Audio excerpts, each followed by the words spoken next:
and welcome to the Football Hipsters podcast. It's time for another special. My name is Kris, I am your host, and remember, we are brought to you in partnership with classicfootballshirts.co.uk. Please get over and have a look at their fantastic collection. Remember, whether you're full hipster or classic collector, they have something for you. So, we have a special today. What do we have a special about, I hear you ask? Well, if I said to you that American football/soccer is about a lot more than Diana Ross missing a penalty kick, you might not agree. However, I've got a couple of gentlemen with me today who will hopefully make you a believer. Yes, since USA 94, it's fair to say that the sport of soccer, or football, whichever you prefer, has grown in the US, no more so than the team's continual progression on the national front at World Cups, and indeed the growth of MLS. We can't call it the MLS because I'll get shot if I say that. So MLS, and that is what our special is all about today. There's a season about to get underway, the 17-18 season. It's a week or so away at time of recording, so we thought what better time to do than get this together and have a chat with some people who like their soccer. So let's introduce who I've got. First of all, we've got an old-timer, a regular pod member. It's Drew. So Drew's coming from the opposite end of MLS. Drew, how are you? I don't have coffee. Take a wild guess. Drew's only just got. We should say we're recording this 8 a.m. US time for these gentlemen. So think very highly sorry of them for getting up at this time of the morning. Right. So Drew is here. We've also got a man that some of our listeners might be quite familiar with, particularly on the blogging side. It's Jimmy, our good friend at NN_Gooner. Hello, Jimmy. Hello, Kris. How are you? I'm good, mate. I'm good. Long time to get you here, but we've got you here in the end. So thank you for joining us. Glad to do it. I'm glad to finally make it on. Splendid. And we've also got a completely newbie, I'm sure, to some people. Some Arsenal fans might be aware of this gentleman, or indeed the group he's a part of, because he's a part of the Syracuse Gooners. It's a pleasure to welcome Mr. Pat Ormsby. Hello, Pat. Good morning. How's it going? That's better. Perfect. Got you this time. All good, thank you. All good. The internet gremlins, right. You know what they're like. They just crop up when you least expect them. Good to have you with us. Thank you. And we'll get a bit more information about what you do in a short moment. So, as I say, this is an MLS-themed podcast. We're going to touch on all the teams for the upcoming season. We've got lots to talk about. So let's get a flavour of what our guests sort of do and what they enjoy about MLS. So, Jimmy, let's start with you. So what got you interested in particularly the sport itself, being over in the US, and what got you into MLS as well? No problem. So actually, I got really discovered soccer, if you will, back in the 2010-2011 Premier League season. I was in college, actually living in a house with 7 other guys. There's 8 of us all crammed in the house. And that particular year, there was only one new guy. And in an effort to kind of get to know him a little bit better, I came down stairs one morning, and he was watching an Arsenal game. So he was gracious enough to answer all my questions. And before I knew it, I was hooked on the sport. So it was pretty much purely Arsenal for the first 2 years or so. And then come the 2014 season, I just was flipping through the channels and happened to notice that there was a DC United game on, and I knew that they were kind of somewhat close to me.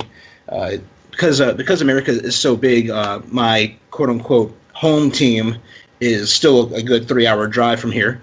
But they were the closest thing to me. And could definitely tell it wasn't the same level as the English game, but because it was so close to me, I kind of had that I want to say maybe not emotional connection, but definitely it was kind of cool knowing that this is a team that is not very far away from me playing professional soccer. So I took the time to kind of get to know more about the players and sit down and actually watch the games. And before I knew it, I was all in, and I haven't looked back since. That's really interesting stuff, and of course you've written a few bits and bobs about your growing interest, which we'll come on to in a second, which has been really interesting stuff. As you say, it is a growing sport over in the US. And same question to you, Pat. Obviously, you're part of a group of Gooners stateside following Arsenal. So was Arsenal the first love as far as football went, or did it kind of spout from your interest in the growth of soccer in the US? Well, I first grew up in the city of Rochester, New York, which is not too far from Syracuse, where I live now.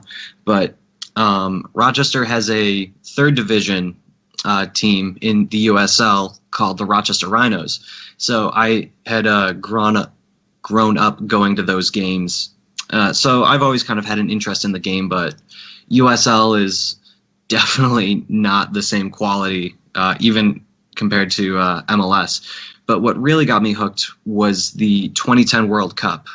I started watching that instead of studying for my history final in my junior year of high school. I started watching that and just got hooked. That was the Landon Donovan goal that sent the U.S. through to win the group stage into the knockout round, and I just got hooked from there. A certain player who I will refer to as Judas got me hooked onto Arsenal, and my love for Arsenal came from the same 2010 World Cup. And then I followed Arsenal for a few years, kind of just being a general fan of Major League Soccer, not so much any particular team. But then in the beginning of the 2013 season, I decided, okay, I'm going to pick a team, I'm going to follow them through. And there was just something about the Seattle Sounders that hooked me. And for anyone that isn't entirely aware of U.S. geography, that is literally as far away from upstate New York as you can get without being in Hawaii. But, my love for the team has followed ever since. And every time they come out to the East Coast, I try to make the match. And, I just love the sport. And we all do, and I think that's the one thing that unites football fans, no matter where you're from, sort of all around the world, and no matter what level you watch football at or soccer at. It is one of those things that unites us all. And some people love US soccer, some people don't. Drew, you're not a fan. Now, some people would say, well, why is he on this podcast then? Well, we thought it was a perfect opportunity to see if we can tempt you back to the dark side, and also provide that sort of different side of things. You live in New York. Obviously, there's two teams there, which we'll come on to later on. But what is it that sort of grips you a bit on the negative from MLS side of things? I think up until very recently, I just don't think the league was doing it the right way in a lot of different fronts. But I'd say over the last maybe 2 or 3 years, they've started to maybe head in the right direction with a lot of things, especially youth development. And that's a big thing for me personally, because I've been playing since I was 6, and now that I coach as well, you see the difference between when I was growing up playing and when the kids are growing up playing. Now you have a lot of local clubs that have a history, a large track record of producing young talent. The MLS has gone in and formed partnerships with them, and also they've done things with like community outreach. These are things that you've seen all over Europe for a very long time, but it took MLS a long time to get on board with that, I think. And for me, that was one of the bigger issues for me. As we've had our discussions on many a podcast, and a lot of the writing I do, I talk about youth football. So that was one of my main drawbacks, that it took the league so long to understand the importance of having academies. But now that I think almost every club, I think, has their own academy, or very nearly. For me, that's a big thing. So at least that's like one thing I can put in the checkbox as to why they have a little bit more, I would say respect, but intrigue, I suppose. And the other thing, I just think, for me, I mean, I'm a football purist. I might be American, but I don't even call it soccer. And for me, I feel like the way they want to structure the league I just feel like when you look around the world, you might have small differences between leagues, but everyone globally views it as this is how football should be run, should be constructed domestically, this is how it should be established. But America wants to go against the grain because they feel like they want to stand out. And I think maybe just pulling away from soccer as a whole or football as a whole for a little bit. I just feel like it's one of those things where sometimes it can come off as, this is the United States, and we want our own brand of it because we think our brand can be better. And while that necessarily is a bad thing, I think the way that they try to go about it is bad. For example, we still don't have a system of relegation yet. I know they've just been mentioned about it, but there's, like, as we just mentioned before, there's two other divisions below MLS, and there's actually some pretty, what's the word you would want to use? I guess the cult hero type status clubs, like Rochester Rhinos, are one big thing. I went to school in Albany for university, and there was a lot of people who went to school from that area, and they were all Rochester Rhinos supporters. They all had jerseys. They all went to matches. And one of the things that they always talk about was the fact that, it's Division III, and, we'll have no chance of ever seeing them on a regular basis compete against, better clubs and whatnot. And, that's one of the things I think that we also have to establish, is that give those clubs something to play for as well, because there's a lot of passion there. Jace from ABW talks about it a lot, that, the soccer scene down in the South, and there's all these different hotbeds. And if you could get these fan bases as well, maybe to experience something a little bit bigger, which some might want, some might not want, but it'll also help those clubs grow as well, given the financial issues that some of them might have, and a lot of them do have. I think it's nothing you can look for. So I just think that rather than trying to be so different, you can take the things that Americans do like playoffs, which I can't stand in the sport, and then try to mesh it a little bit better with what seems to have been working for so long, and why so many millions, over 1 billion people enjoy the sport. So I think you make some excellent points there, and one thing I think we can all agree on this podcast and throughout the world is the run-up penalty. That didn't work. That just didn't work. So I'm glad we've got rid of that. Right, what we'll do then is we'll sort of drill into the upcoming season a little bit now. Now, before we go into the teams, Jimmy, you wrote a blog for us very recently, which if anyone hasn't read, please do. It's very, very good, and it was all about the expansion for MLS, which is we started to see this season with the likes of Atlanta United and Minnesota coming into MLS. So new clubs we saw, of course, Orlando, New York City FC. I'm missing one, aren't I? I'm sure there was another one who sort of recently got their MLS status. So do you want to just explain to us a little bit about how it works in your world or in your mindset, and you can by all means direct people to the blog you've written on this subject as well.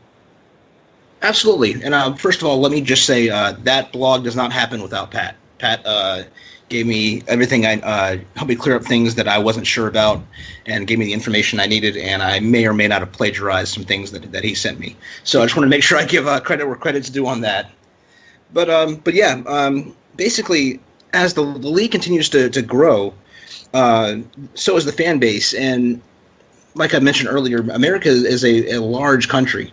And you can tell from our other sports that we have franchises stretched out across the country. Now, as far as MLS goes, for the most part, at least up till recently, most of those franchises have been around the coastal areas and the kind of the top and bottom of the country, and I guess with expansion, that's not really changing all that much, considering Atlanta is on the East Coast and Minnesota is up on the border of Canada.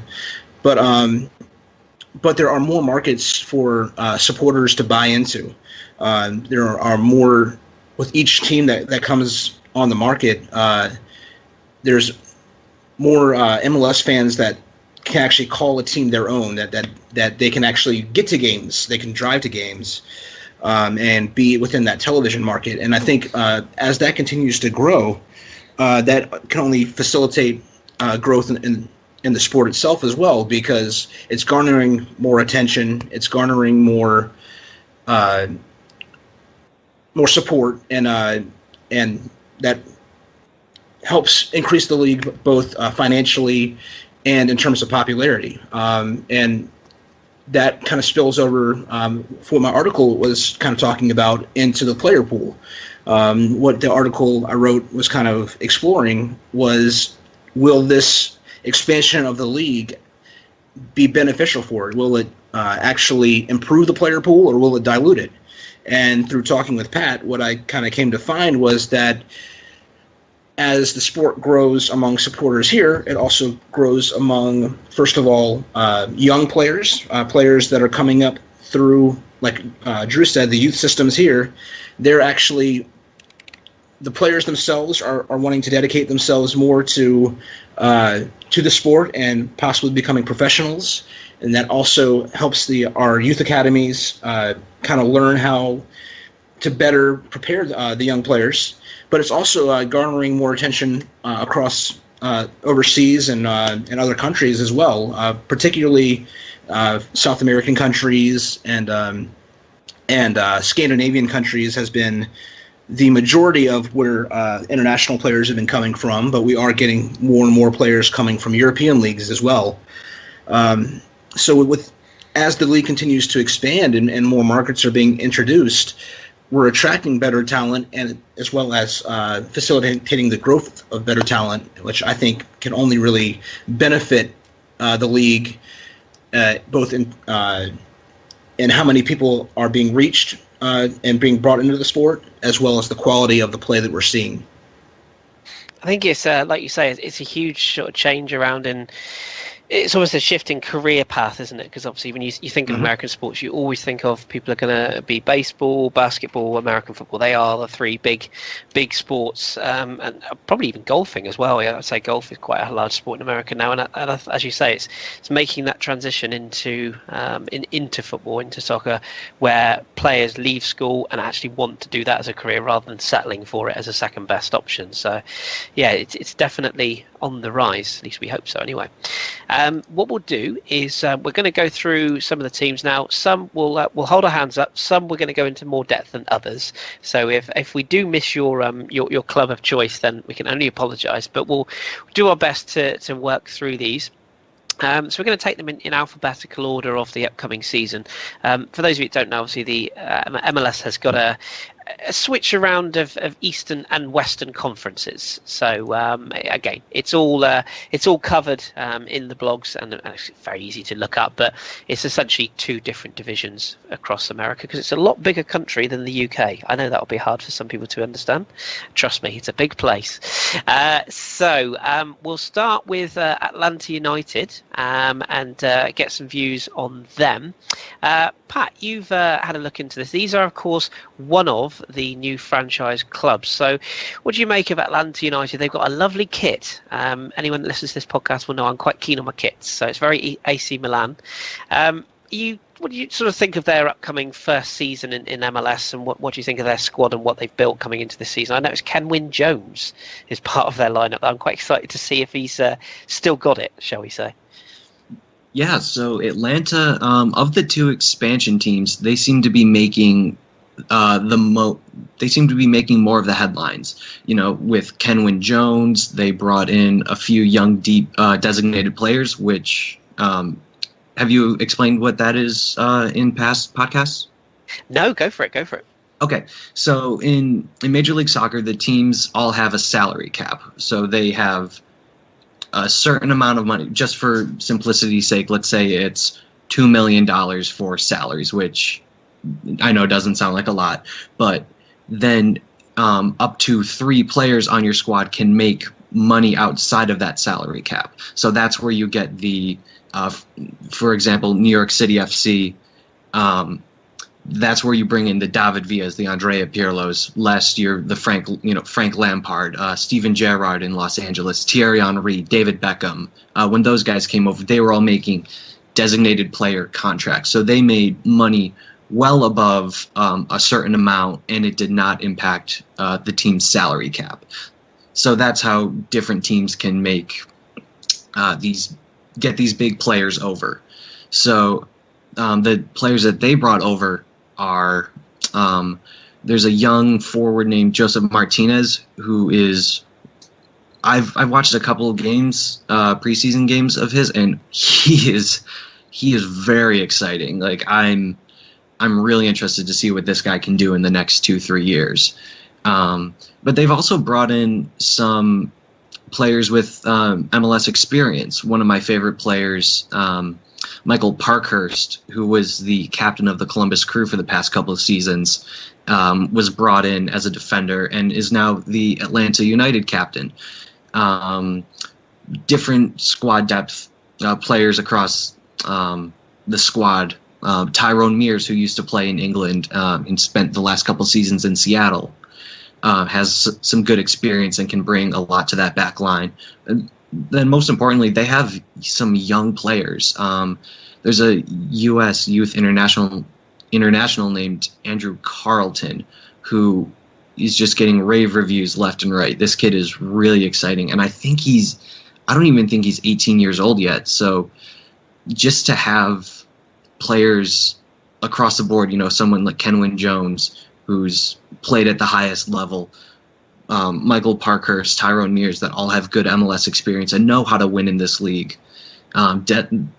Joseph Martinez, another designated player, Miguel Almiron, is very exciting as well. So they just have all these pieces that are really excited. With that being said, it's very, very hard to get immediate success in Major League Soccer. It's really hard, I think. Now, I'm a little biased because I'm a Seattle Sounders fan, but I'm fairly certain that the Seattle Sounders are the only expansion team to make the playoffs in their first season in Major League Soccer. So with that being said, I don't want to hype this team up too much for this season. I could see something happening like New York City FC, where they don't have the greatest first season. It takes them a little bit of time to get their feet under themselves, and then their second season having a great team and moving forward with that. I think, I suppose from your perspective, like you said about the teams that come in that are brand new, I'm trying to think of who's done or who's made the biggest impression as a new club, because New York City FC, this is their third season now, isn't it, coming in? I was kind of impressed with Orlando at times last season, but this will be their third season. I think you're right. I can't think of any team that has come straight in and has performed, really, really well for a long period of time straight away. I can't think of anyone that's done that. So it'd be interesting to see how they do. Do you think that this season will literally be consolidation for them, just sort of getting their feet under the table before trying to progress, or do you think they'll have loftier ambitions?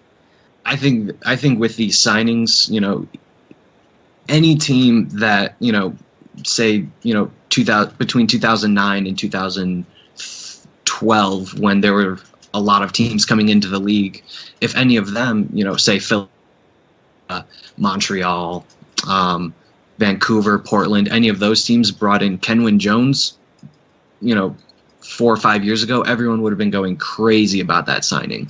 And he's almost even gone under the radar. So I think this team has some serious ambitions. I know they want to win, and they want to win now. It's again really hard to tell, but this expansion team, I feel more comfortable saying will do great things and have a winning season this year than probably any other expansion team within the past few years. Yes, it's definitely one to what I think pretty much every team every supporter will watch the new teams. Is always the way. Drew, just before we move on to our next club, I just wanted to ask you quickly on Atlanta United as one of the new designated teams. Obviously, you follow Bundesliga very closely. Now, I know it's not a direct example, but you see what RB Leipzig have done in the Bundesliga. It's their first season coming up now, albeit they're heavily bankrolled, so I suppose that's a little bit of a red herring, but they're still new. They still haven't had the experience of Bundesliga football. So is there almost a parallel for new MLS franchises or new clubs that come in, that there is a possibility they can make an immediate step up? I don't know. It's it's really difficult to say, because a new side in the Bundesliga, it's going to be difficult for them. But when you think about it, these are all players who are still coming through youth systems that are far more superior than players have in the MLS. Some of these players who went to RB Leipzig are already playing at a high level in Germany, in likes of Timo Werner, or you have Naby Keita, who came from Salzburg with high acclaim. So it really depends. I think on the face of it, you can see the comparison, and there's something to be said about a club who mixes experience, like Atlanta are doing, with a youth movement, because usually you have these younger players that are going to be hungry, they're going to want to get their name out there, they're going to want to help form the identity. Actually, one of my friends, Oscar, who I went to high school with, who I actually played on the same high school and club team with, he moved down to Atlanta, and he was telling me about how excited he and his friends were at the fact that this is a club down there now, and they like the fact that, I guess, the way Atlanta was trying to build it, where it's different from where you see other teams in league, such as NYCFC, the LA Galaxy, even the New York Red Bulls, where those clubs have, because they're the largest markets, they're in New York and Los Angeles, so they've been heavily reliant on bringing in huge former players, whereas Atlanta they're bringing in like a host of under the radar players. There's maybe a few names that people have heard of, like Michael Parkhurst, like Tyrone Mears. People who are fans of the English game will at least know Tyrone Mears, maybe a bit part, and then Kenwyn Jones, as we said before.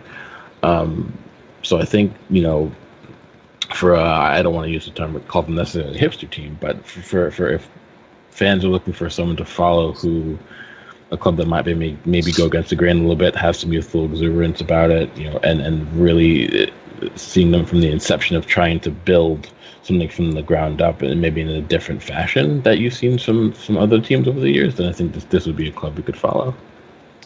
Well, you've been and gone and done it now, because that means that we have to call them the Football Hipsters Podcast MLS team to follow. So that is it. We've done that. I do enjoy the kit, so I'm fine with that.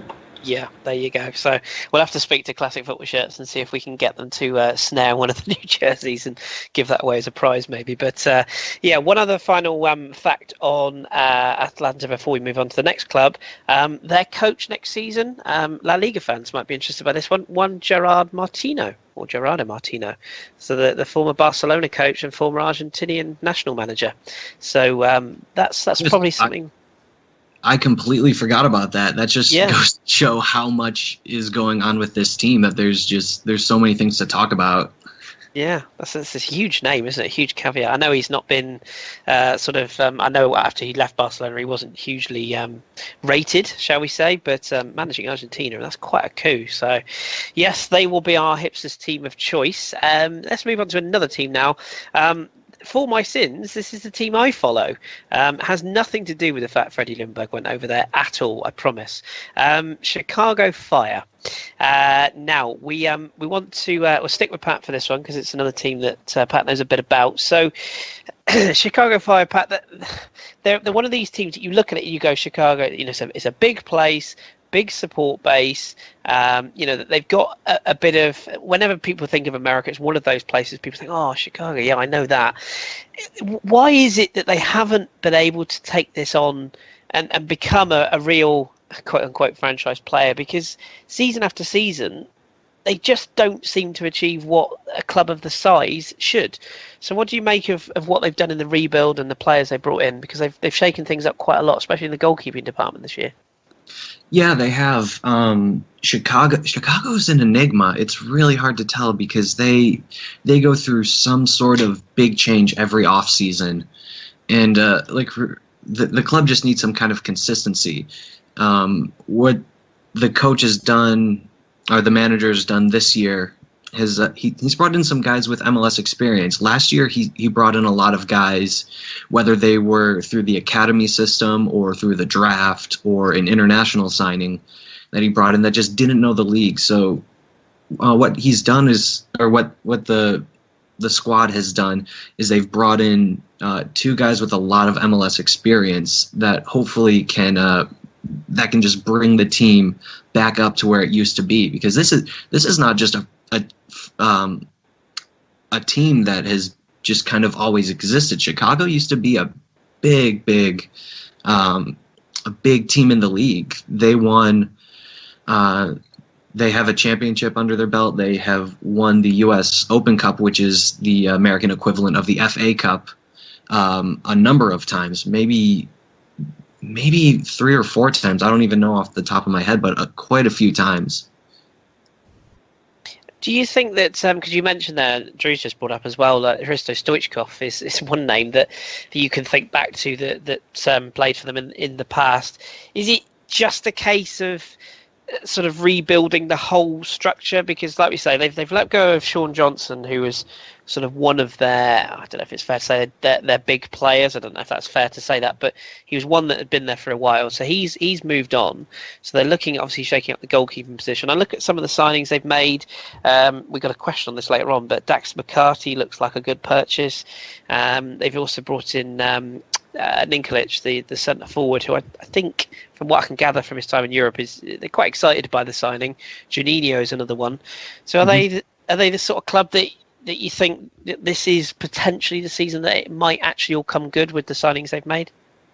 I don't know if this is necessarily the season that it does all come together. They put all their eggs in one basket when they were able to sign Mike McGee from the Los Angeles Galaxy back in 2013, he tore up the league with this team and then just kind of fell off. So I'm a little hesitant to say that this is going to be this is the end all be all. Chicago is going to be a great franchise this season, but it's a good start. Dax McCarty and Juninho, I think not just the signing of one of them, but both of them together is going to really make this team something special, because both of these players know how to win in this league. Juninho used to play for the Los Angeles Galaxy on at least 2, if not 3, of the MLS Cup winning.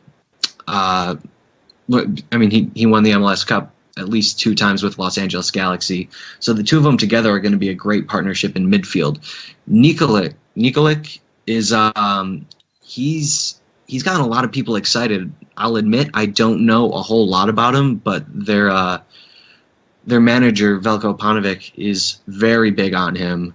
And he came in as a designated player, so there have been designated player flops before, but I think he's going to be much better at the center of attack, whether he plays as a true number 9, maybe as a false 9, with David Akam, who's a winger midfield designated player, along next to him.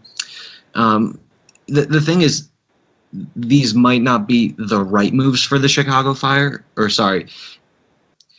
they might not be the right moves, but they are the right type of moves that Chicago fans can get excited about.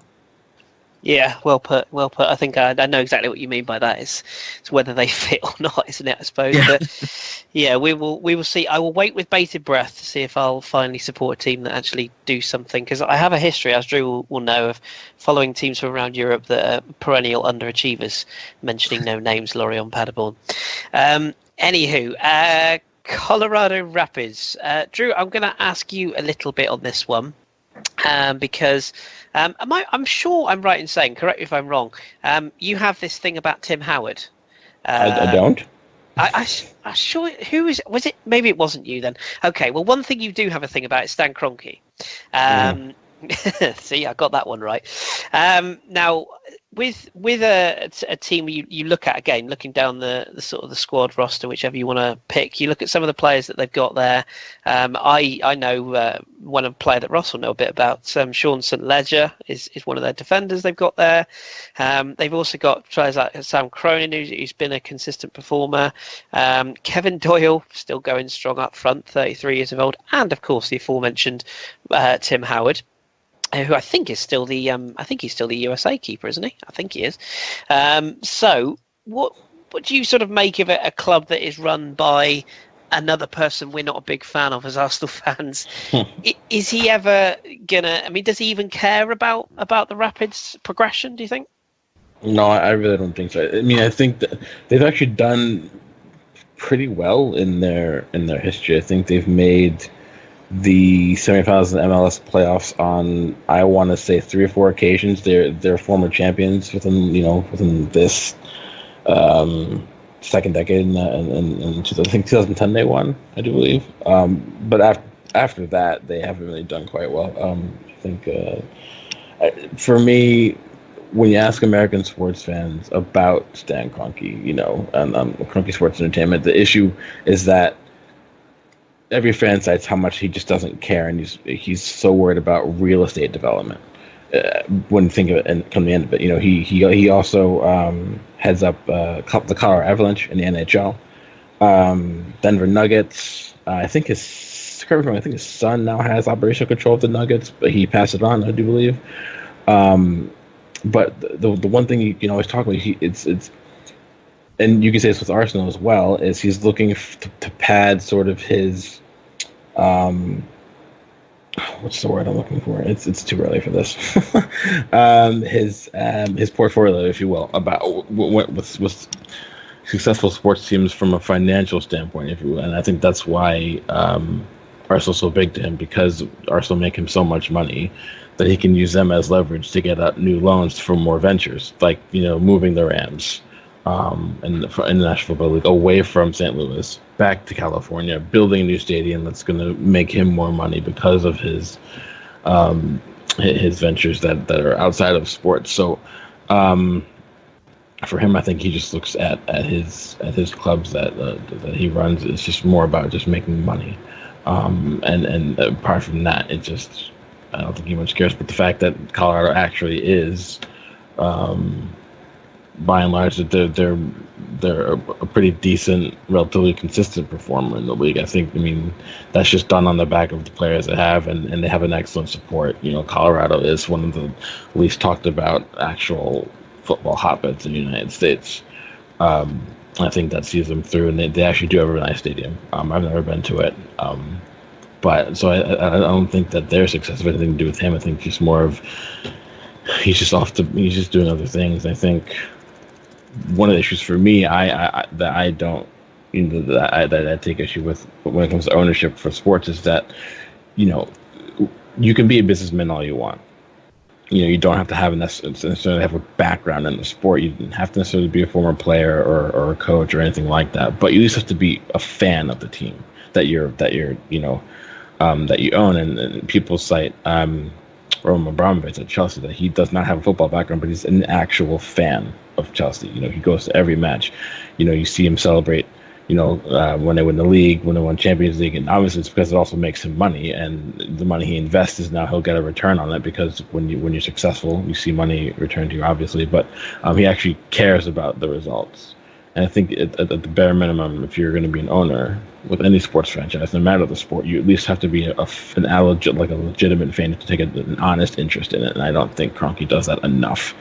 He's definitely run some other sports franchises into the ground without any care about the fans, about the players. And I think for me, I just don't like the guy at all. That's your agent, Drew. That's my alarm. See, I woke up an hour early. Kroenke just called me. It's Kroenke looking for his investment bank.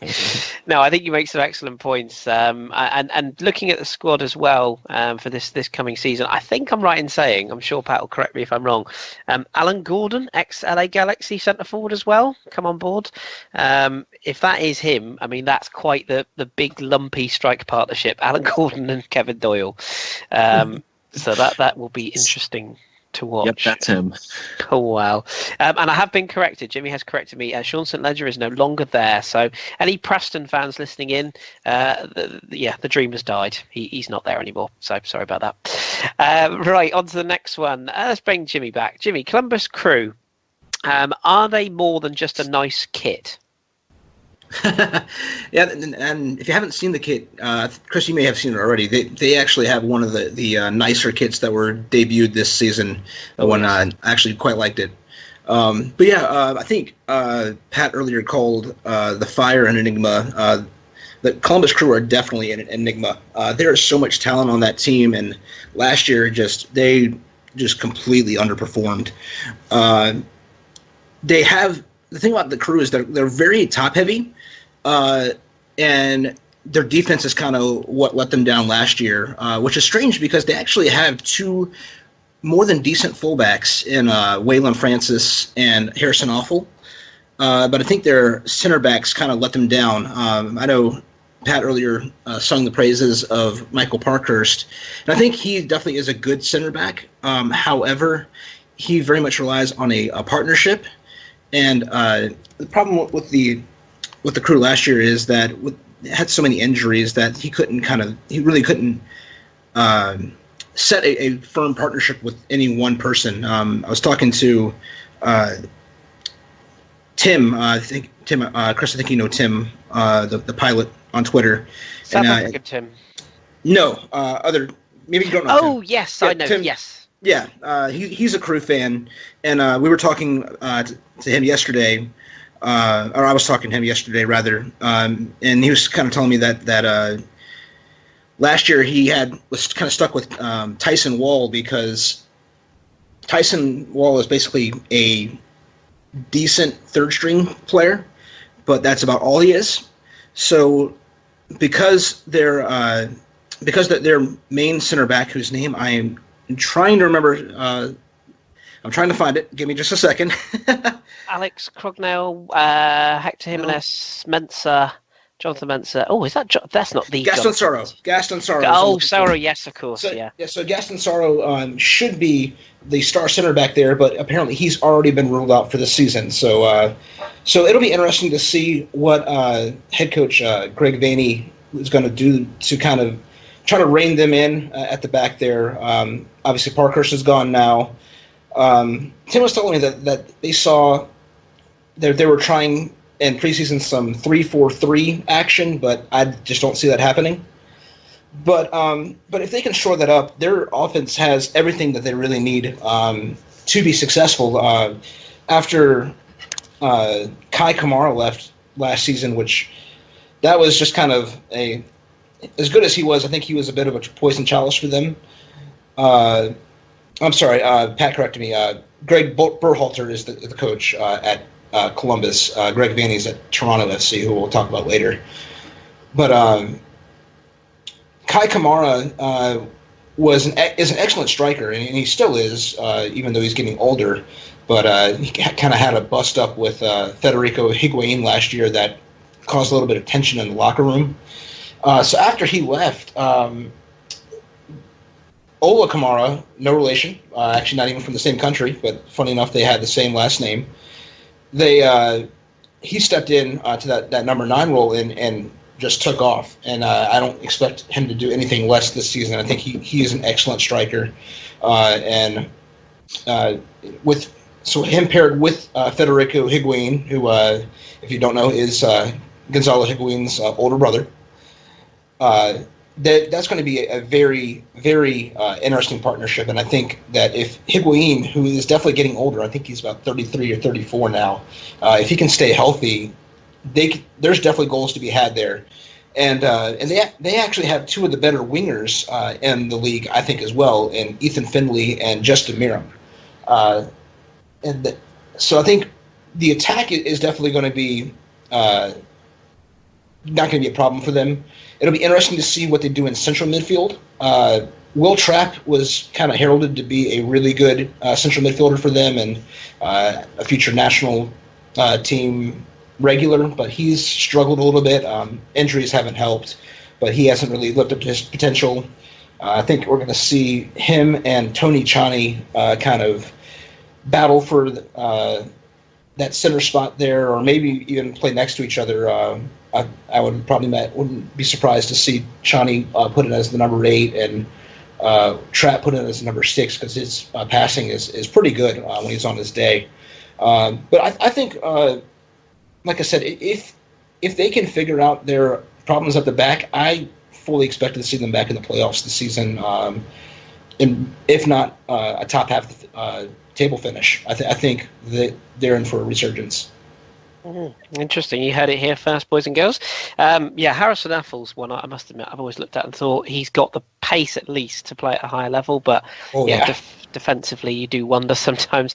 And I'm intrigued. I shall have to look up and see if that is Jonathan Mensah, former Ghanaian international. I'm sure it probably is, but that's quite a coup if they've got him. Yeah, from what I was reading, I think Mensah is the favorite to start at center back this year. Interesting. I'm looking it up as we speak. It is indeed Jonathan Mensah, only 26. Wow, amazing. Used to play in France and played in Spain and Russia briefly. Amazing stuff. Okay, so that's. Sorry, go on, Pat. I was going to say, Jonathan Mensah is a DP, so he's actually it's very rare to see a DP center back. So that's I think that's going to do them well. Mm. It is, you're right, because it's usually like as you say, the Pirlos or the Kakas. They're usually the big star names that they bring in. That's where they spend their money. But to do it on a defender, maybe something what Jimmy was saying. There's something in that defence is their main sort of cause of concern. So that's what they've brought him in. So we'll track his progress, I'm sure. Jimmy, next club is a club close to your heart, DC United. Obviously, again, another team with a lovely kit, or two kits actually this year. What do you make of the chances this season? There's a couple of names I look at here and I know well. Nick De Leon, Marcelo Sarvas, I've seen a few bits and bobs of there, Patrick Mullins. There's a few, Sean Franklin, of course, as well, Bobby Boswell's, quite a few names that might be known to some of our listeners. So DC United, is this a season that you're going to enjoy or going to be hiding behind the sofa? I'm going to try to be subjective here. Try to be objective, but probably will end up being subjective. But even taking a step back and putting my homer nature aside, I think DC United is actually going to be in for a good season this year. There was definitely some struggles the past few years, but things are starting to kind of get turned around. Particularly, we made some really good signings during mid-season last year, not least of which was definitely Patrick Mullins. Mullins came in the middle of the season and ended up being, I believe, our second top scorer. He's managed to score 8 goals for us in half a season. So if we see the same Patrick Mullins we saw last year, then I'm really excited for this season. Additionally, we brought in Lloyd Sam to play on the right wing. We brought him in from our rivals, the Red Bulls. So anything we can do to strengthen us and weaken them is always welcome. Then we have a couple of the team that was assembled last year the last couple of years has been built on veterans. So your Lloyd Sams, your Lamar Nagel, like you said, Bobby Boswell is still our captain. We got Sean Franklin, a right back, and starting last year, we saw a lot of Marcelo Sarvas. I think we may see him back off a little bit, but his experience has been massive. But we made a lot of signings this season and a lot of moves to get a little bit younger to prepare for the future. Mullins being one of them, but we also brought in. We signed a guy by the name of Ian Harks to a homegrown contract, basically meaning that he came up through our academy. He's actually the son of a DCU legend by the name of John Harks, and he's actually expected to make. He's coming straight out of college and is expected to make an immediate impact. He may even become our starting number 8, I believe. So I'm really excited to see what he's got in store. Yes.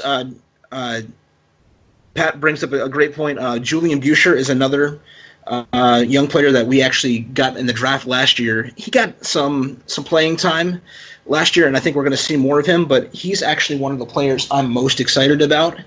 He can kind of play in a number 8 rather, maybe even a number 10 role, but even at only 19 or so years of age, he is already looking extremely talented. So he's going to be really good. But the two biggest moves besides Patrick Mullins that we made in this offseason was not actually bringing in anybody, but first of all, signing our center back Steve Birnbaum down to a extended contract. I think if he sticks around, he's garnering a lot of attention from overseas. There was rumors of him going to the Bundesliga last year, and he was touted to go to Israel at one point, but I wasn't really expecting that move to happen. But I think he can be a future captain and probably a future club legend. He's already becoming a regular staple in the United States national team. So signing him down has been massive, as well as signing our number 10, Luciano Acosta, who was on loan from us to us last year from Boca Juniors. We haven't had a player like Acosta in the entire time I've been watching DC United, which granted has only been 4 years now. But getting Acosta, I think, is going to make a huge difference. He's incredibly creative, excellent with the ball at his feet, and he's gonna link up with Patrick Mullins and probably some of our wingers like Sam and Patrick Nyarko this season, and I think he's going to contribute to a lot of goals. He's definitely an exciting player. I think the biggest question as to how we're going to finish kind of comes down to our goalkeeper, Bill Hamid, trying to be objective, but probably failing. I think Bill Hamid's the best goalkeeper in the league when he's healthy, which unfortunately has not been happening very often as of late. He keeps getting injured every time he goes to the United States national team camp. But he's expected to be healthy for the start of the season. So if we can keep the spine of the team healthy and in good form with Hamid, Birnbaum, Sarvis and Harks, and Mullins, I don't see any reason why we can't finish top 3 this season. And I'm expecting big things from DC this season. No pressure then, no pressure. Yeah, no pressure at all. and I was just hearing that name, Harks. I still remember when John Harks, who's ex-West Ham, came over to MLS back in its sort of early days. I still remember that. I'm that old. Really? I did not know he would play for West Ham.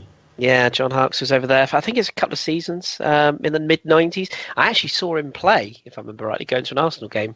So that is a long, long time ago. Goodness me, I feel old. Drew, I want to bring you in on FC Dallas. Briefly, because I just want to ask you, obviously living in NYC, well, obviously huge pressure. We'll come on to those two clubs in a minute and we'll speak to you about those as well.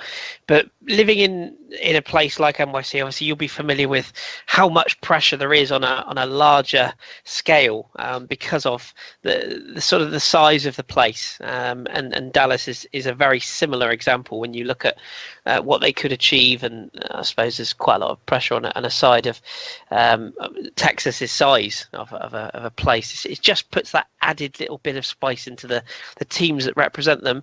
Do you think that adds to what FC Dallas face? Because they've gone close on a number of occasions. I remember, what's the defender's name? Oh goodness me, Ryan Hollingshead. There was a game with I want to say Seattle. Pat will correct me, when there was I think it's 2 goals in stoppage time. It was absolutely nuts in the playoffs a while back. And that's where I kind of look at them and go, yes, I remember them well. So, yeah, do you think that is fair, Drew, to say that there is more pressure on a club of Dallas's size to perform? I think, the football market in Texas is a lot like Colorado. It's bigger than people give it credit for. So I think... And they do have quite a passionate fan base, so there's instant pressure from at least the fans, whereas there's a lot of other markets you could look at where it's maybe there's a lot of fair weather fans. From my understanding, from what I have seen, Dallas is maybe the exact opposite.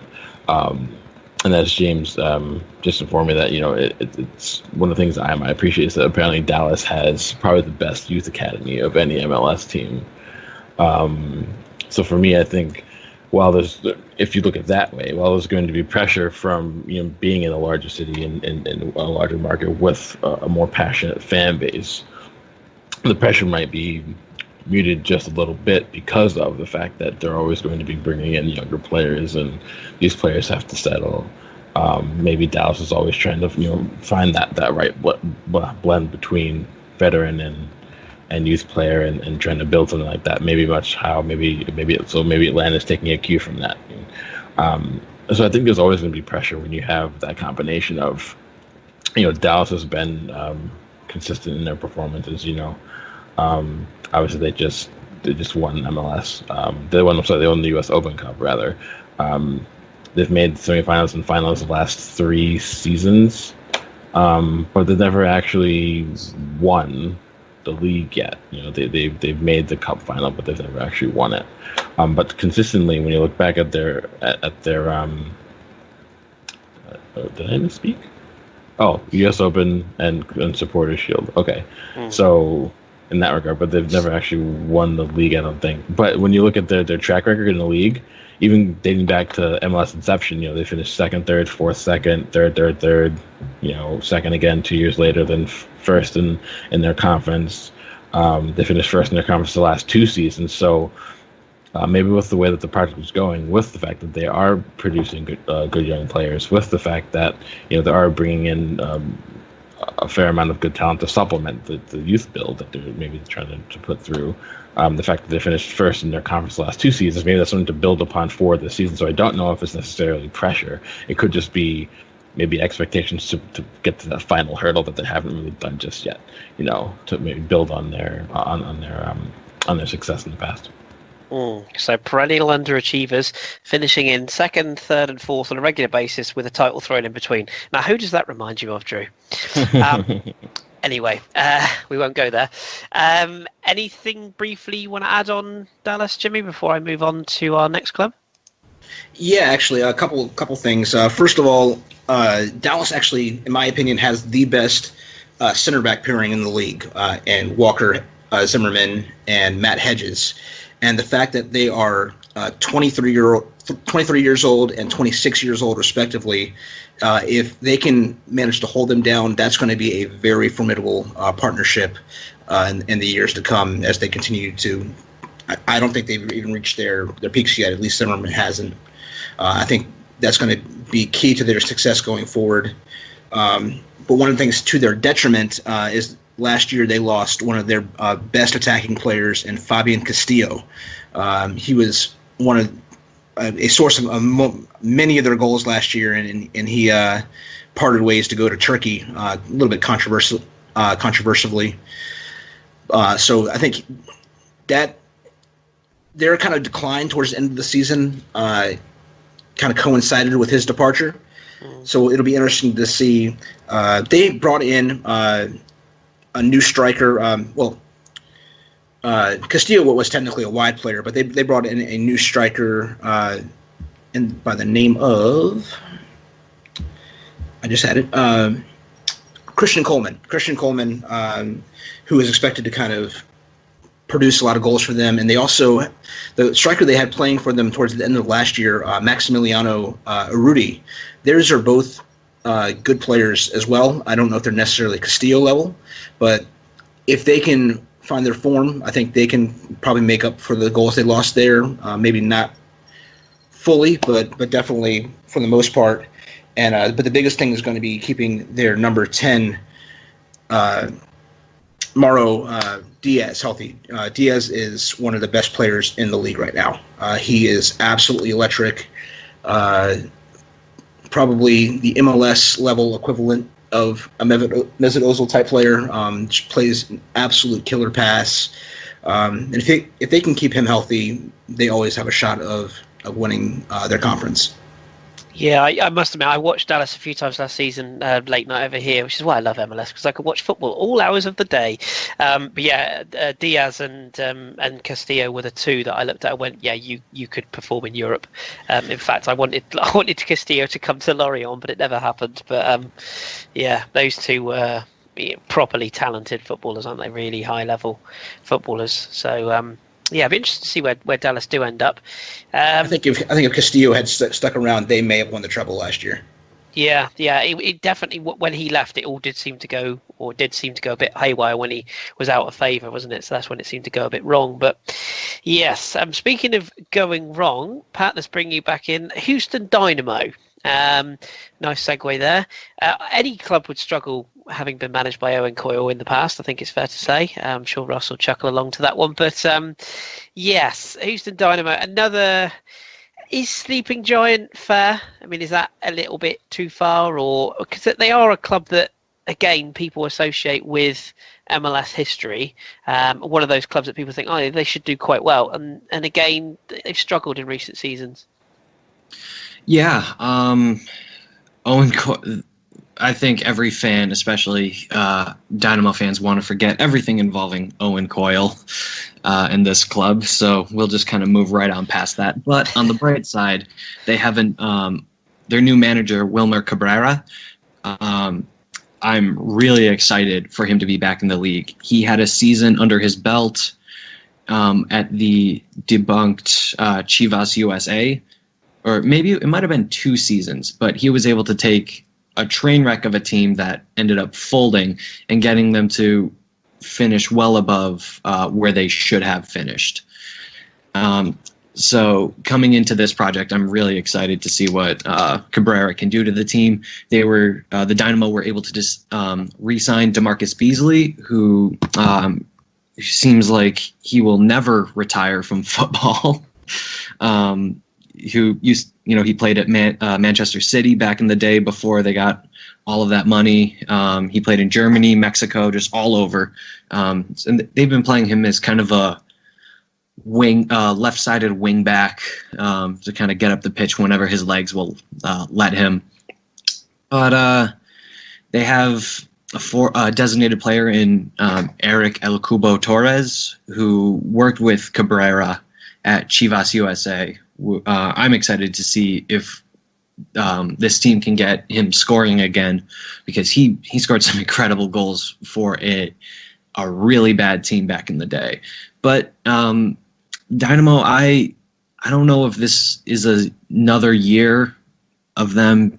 I don't think they're going to be as bad as they were last year, but I think a playoff position is definitely within reach, but not necessarily guaranteed for this team.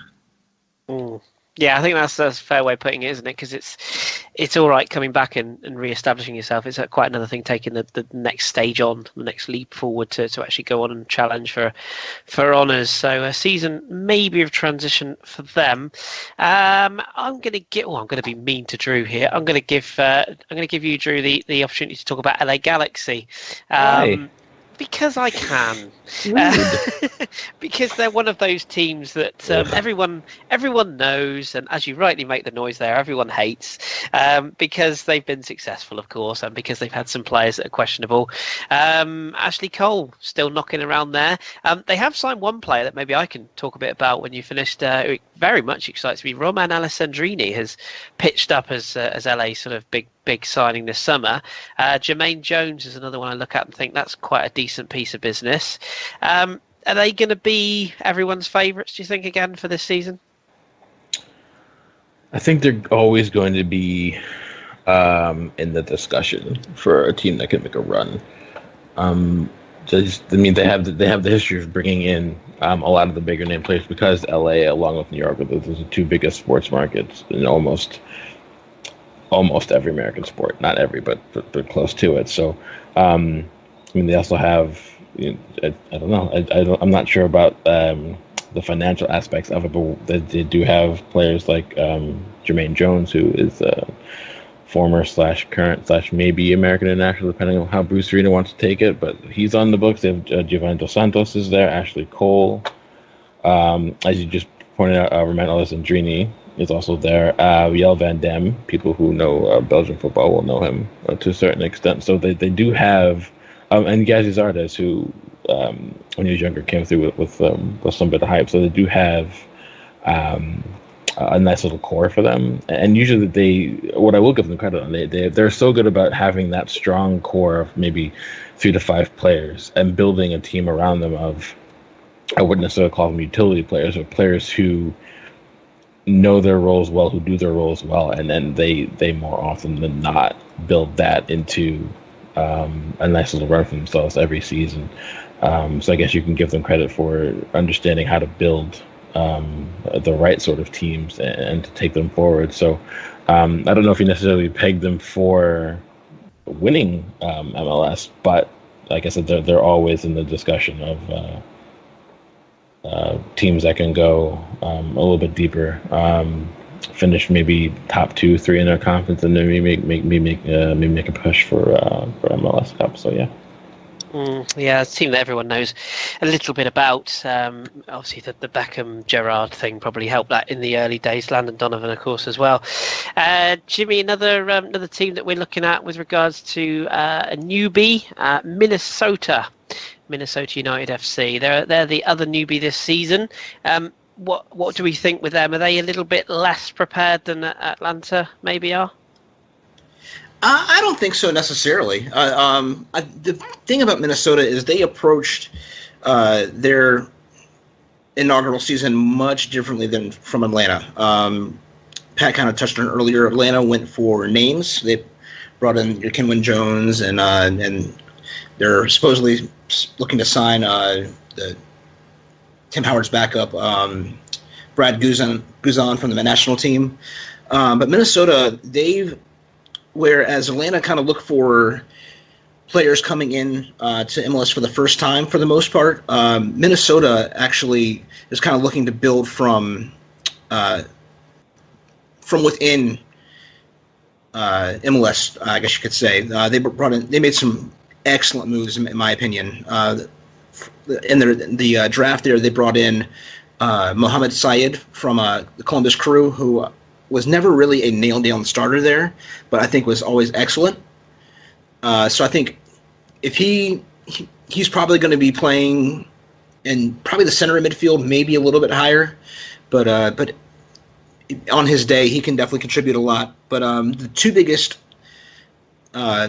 contributions that they made, or the two biggest signings they made, are going to be, I imagine they're probably going to play on the wings.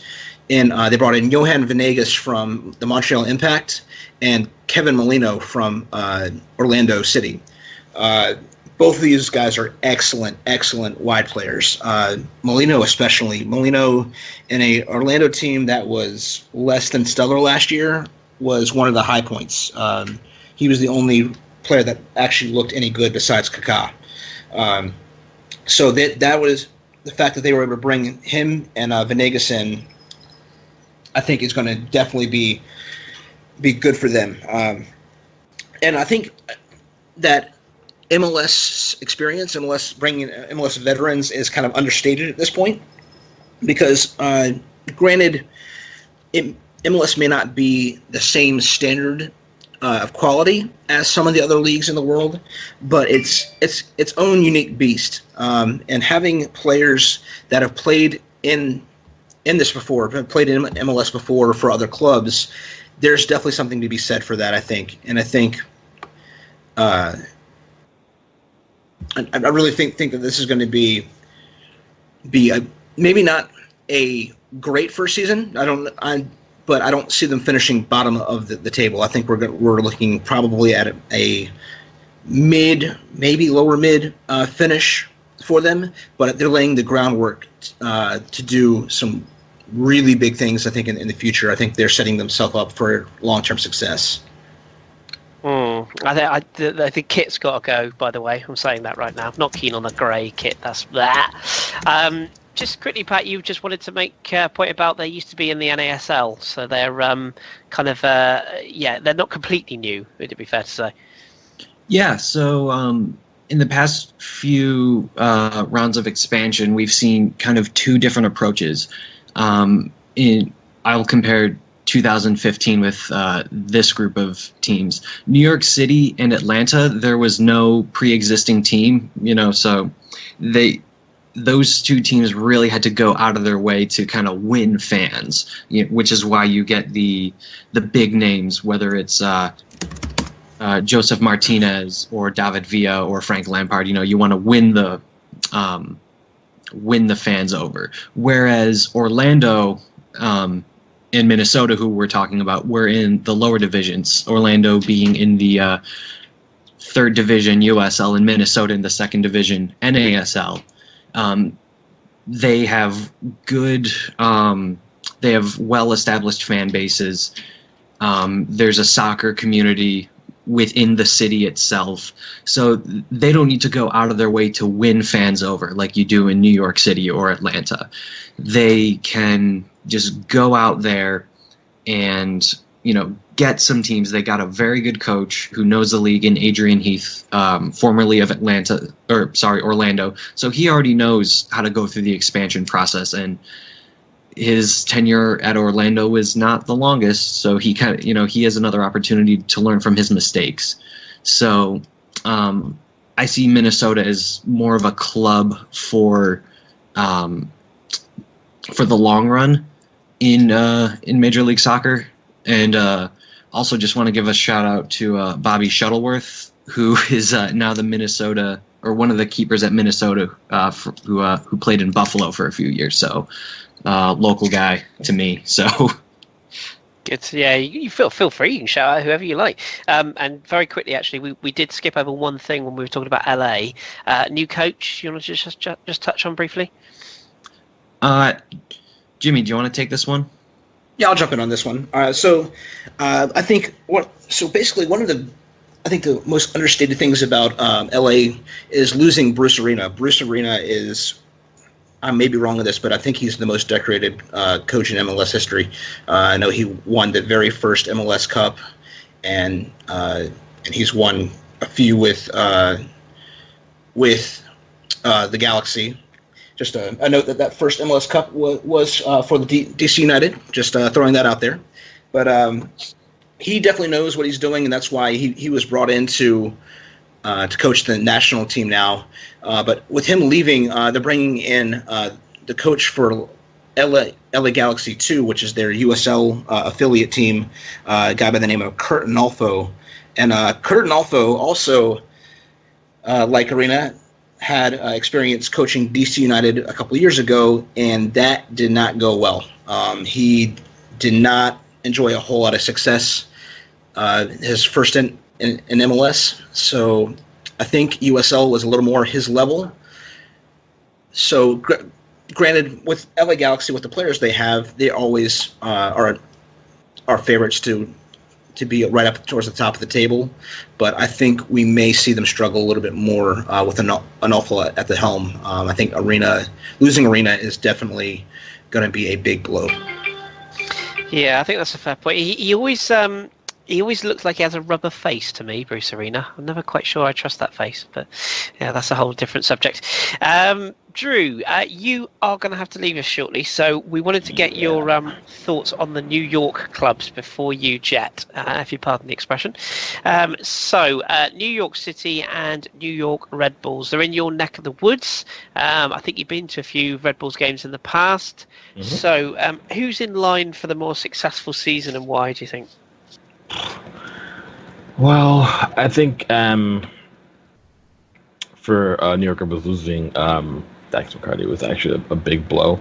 From what I've read about it in the news or on blogs, or talked to my friends about who are actually Red Bull supporters who go, who have season tickets, they're saying it was difficult it might be difficult to really replace the kind of leadership and that I wouldn't say under the radar work ethic, because it was very well known as the kind of player he is. But you can maybe say understated, because I really don't know if people quite understand how important it could have been. And what he did in midfield really allowed other players, in the likes of maybe like a Sasha Kljestan, for example, to go on and be effective further forward. So how they get on without that, I mean, the comparison might be a slight stretch because of what Leicester achieved last season, but you could maybe compare it to what happened when Leicester lost N'Golo Kante, how different they'd look in midfield without him. I think McCarty could end up being through that similar mode, that kind of, we just lost our key midfield workhorse, our talisman, and sort of that every way but offensive regard. I don't know how they're going to get on with that, but I don't know. And I mean, that said, I still think they'll have to rely on Bradley Wright Phillips' goals quite a bit. But I don't know. I'm a big fan of hyping up how important support is, and the Red Bulls matches I have been, even dating back to Metro Stars matches. Even when when you go to the old Metro Stars at Giant Stadium, even when the stadium wasn't packed, the fans were super into it. And when you go to Red Bull Stadium, for me, it's actually a beautiful ground, I'll have to admit. But the supporter section is always loud. They're always kicking. People have a great time there. So I think, and I've been to matches before where they haven't been playing well, the crowd gets into it, and all of a sudden in a 10, 15-minute span, their level of performance ups like 300%. So I think the supporters are going to be maybe even more important this year. And I'll go back to the point about some MLS fans being very fair weather and fickle.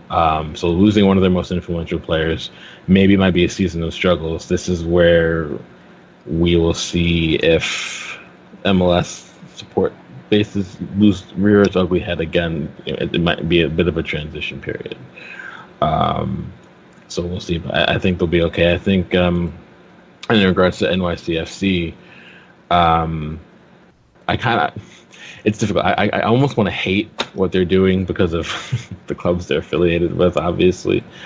But I think the fact that I like the story of Patrick Vieira being there. I like the fact that if you want to go see David Villa, who has been one of the bigger name strikers of I guess of his current generation, Andre Pirlo was there. These are all players that will be nice for at least a younger American generation to go see. And NYCFC actually does a lot of community outreach with immigrant neighborhoods in the Bronx.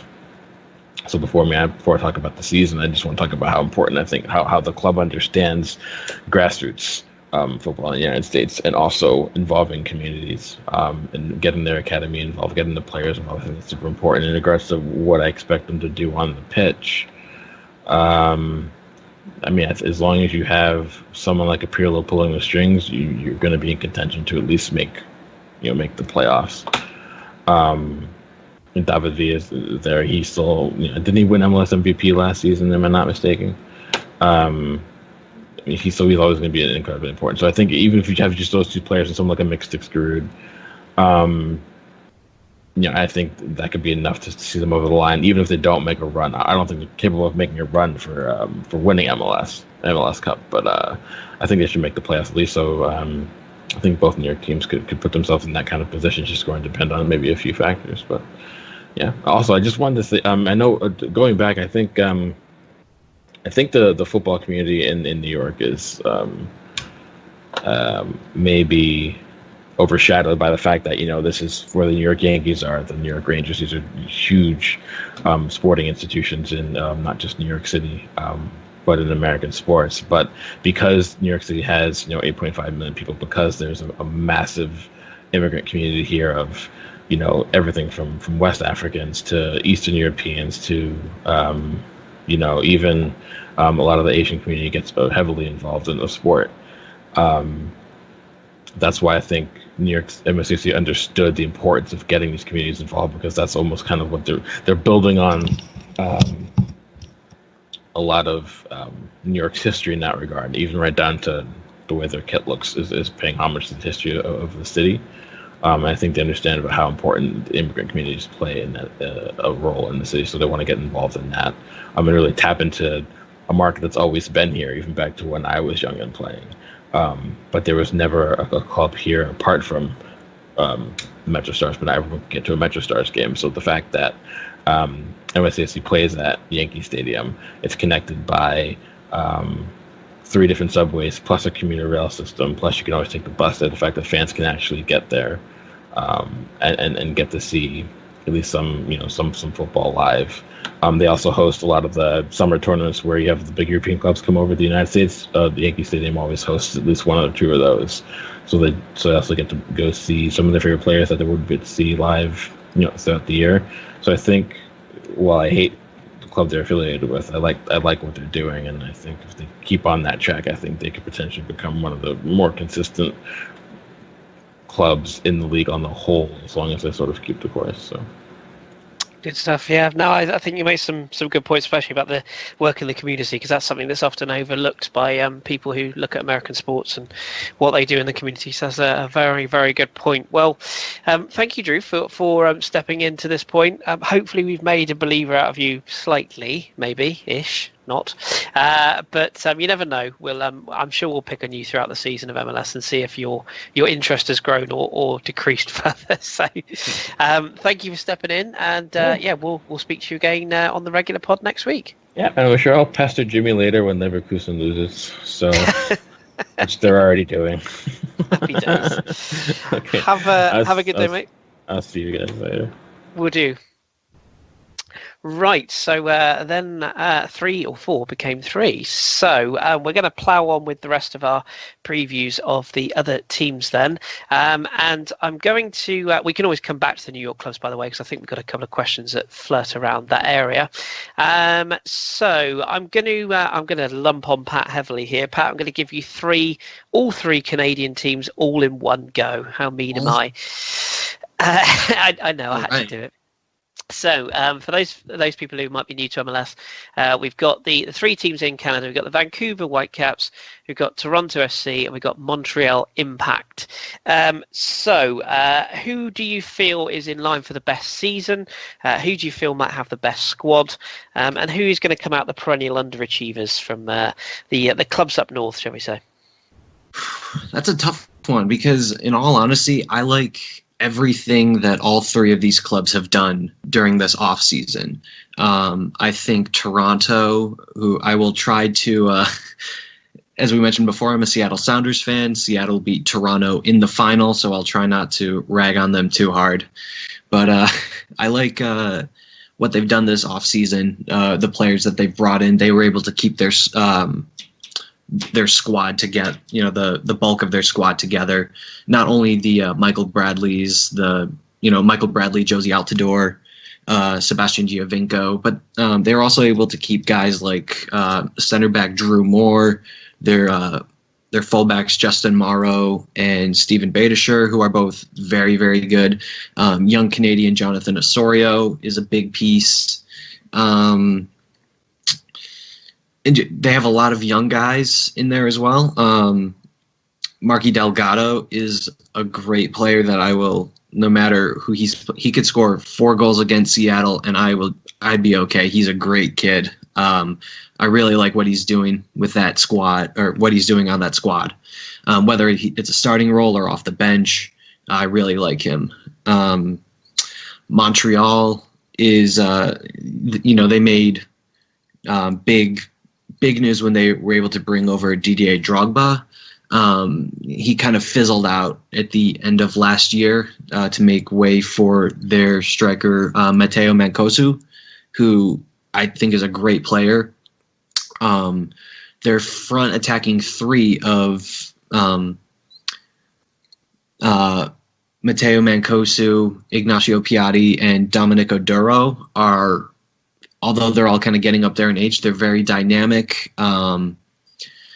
They're so fast. Montreal was able to get to where they did in the playoffs last year just by kind of bunkering down and playing a counterattack. Dominic Oduro, I think, that guy's got legs. He can run fast forever, and that's just really fun to watch.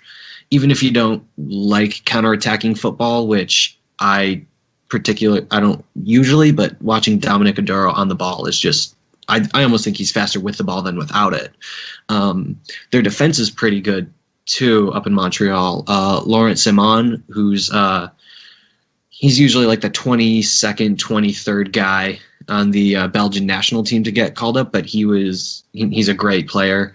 They have a young kid, or I don't know how young he is, but Ambroise Ayongo, who just won the African Cup of Nations with Cameroon. He's a great player, and they were able to get Kris Duval, who is, I believe he was with the Red Bulls, but then got traded around during the expansion process and ended up in Montreal. The thing about Montreal where I see the concern is their midfield is really old. They have another Syracuse graduate, Patrice Bernier, and Canadian international, Marco Donadel, and I believe Bernadello is the third one in their midfield trio. They have a combined age of over 100 years. So that could be a problem in there. They don't have a whole they have either incredibly experienced players or very young homegrown players through their academy. So some midfield problems could be brought up there. And finally, the Vancouver Whitecaps, they had a good stretch for a couple of years of getting higher and higher up in the playoffs, and then last year they just fell off. They just kind of looked out of life. So hopefully they can bring it back this season. They got a player on loan from China, who is very near and dear to my heart. Freddie Montero. He used to play for the Seattle Sounders. It pains me so much to see him wearing a rival jersey, but the guy can score goals, whether you play him as a number 9 or as a second forward. No matter what, even if he's not playing in his best position, he makes other players around him better. So, but Vancouver, I think of the 3, Vancouver will probably be the underachiever of the 3. They do have some great players. They were able to sign a winger named Yordi Reyna, who was really, really exciting and promising, but he got injured. So I think for a couple months in the season, he's going to be out. So that could hinder them from getting a strong start coming off.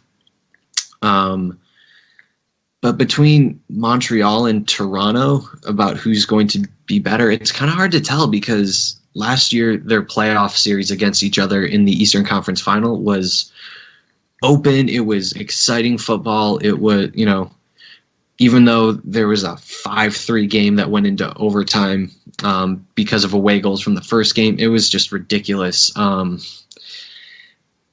could see Toronto going far, but I would say don't count Montreal out of the run. I would not be shocked if we see a Toronto-Montreal Eastern Conference Final again. Interesting. I suppose with the Canadian sides, have they ever won? I don't know from memory. Have any of them ever actually won anything in MLS? No. Toronto this past year was actually the first Canadian team to make it to the MLS Cup final. Just like how there is the U.S. Open Cup, there is a Canadian version of that cup. So they win that. Those teams win that, but that's it. It's only for Canadian teams, so it's not really. I mean, it's a special trophy. It gets you into the CONCACAF Champions League, but at the same time, it's not like they're up against the Los Angeles Galaxy or New York City for that trophy. It's a Canadian exclusive. Yes, I'd be interested to see if any of those clubs can really kick on this year. And no Didier Drogba, am I right in saying has he gone now from Montreal, or am I telling complete porkies there? Nope, that's true. He has his contract was up at the end of the season, and he decided to. It was a mutual moving on. Yeah, it struck me as a mutual partnership, a parting of the ways, wasn't it? He didn't like to play on the artificial surfaces, did he? So that didn't exactly help with his time there. But so he's moved on. He is no more. But Jimmy, who is some more, is the New York Revs. We should. Actually, quickly before we move on, Jimmy, you had a quick question on Vancouver before we go on to the Revs for Pat. Yeah, Pat, I just wanted to see if you could. I just wanted to ask you about Pedro Morales. This is going to be Vancouver's first year without Pedro Morales. Obviously, he was getting a little bit older, but do you think he's going to be a huge miss for them, or do you think his age kind of finally caught up with them and they won't really miss him as much?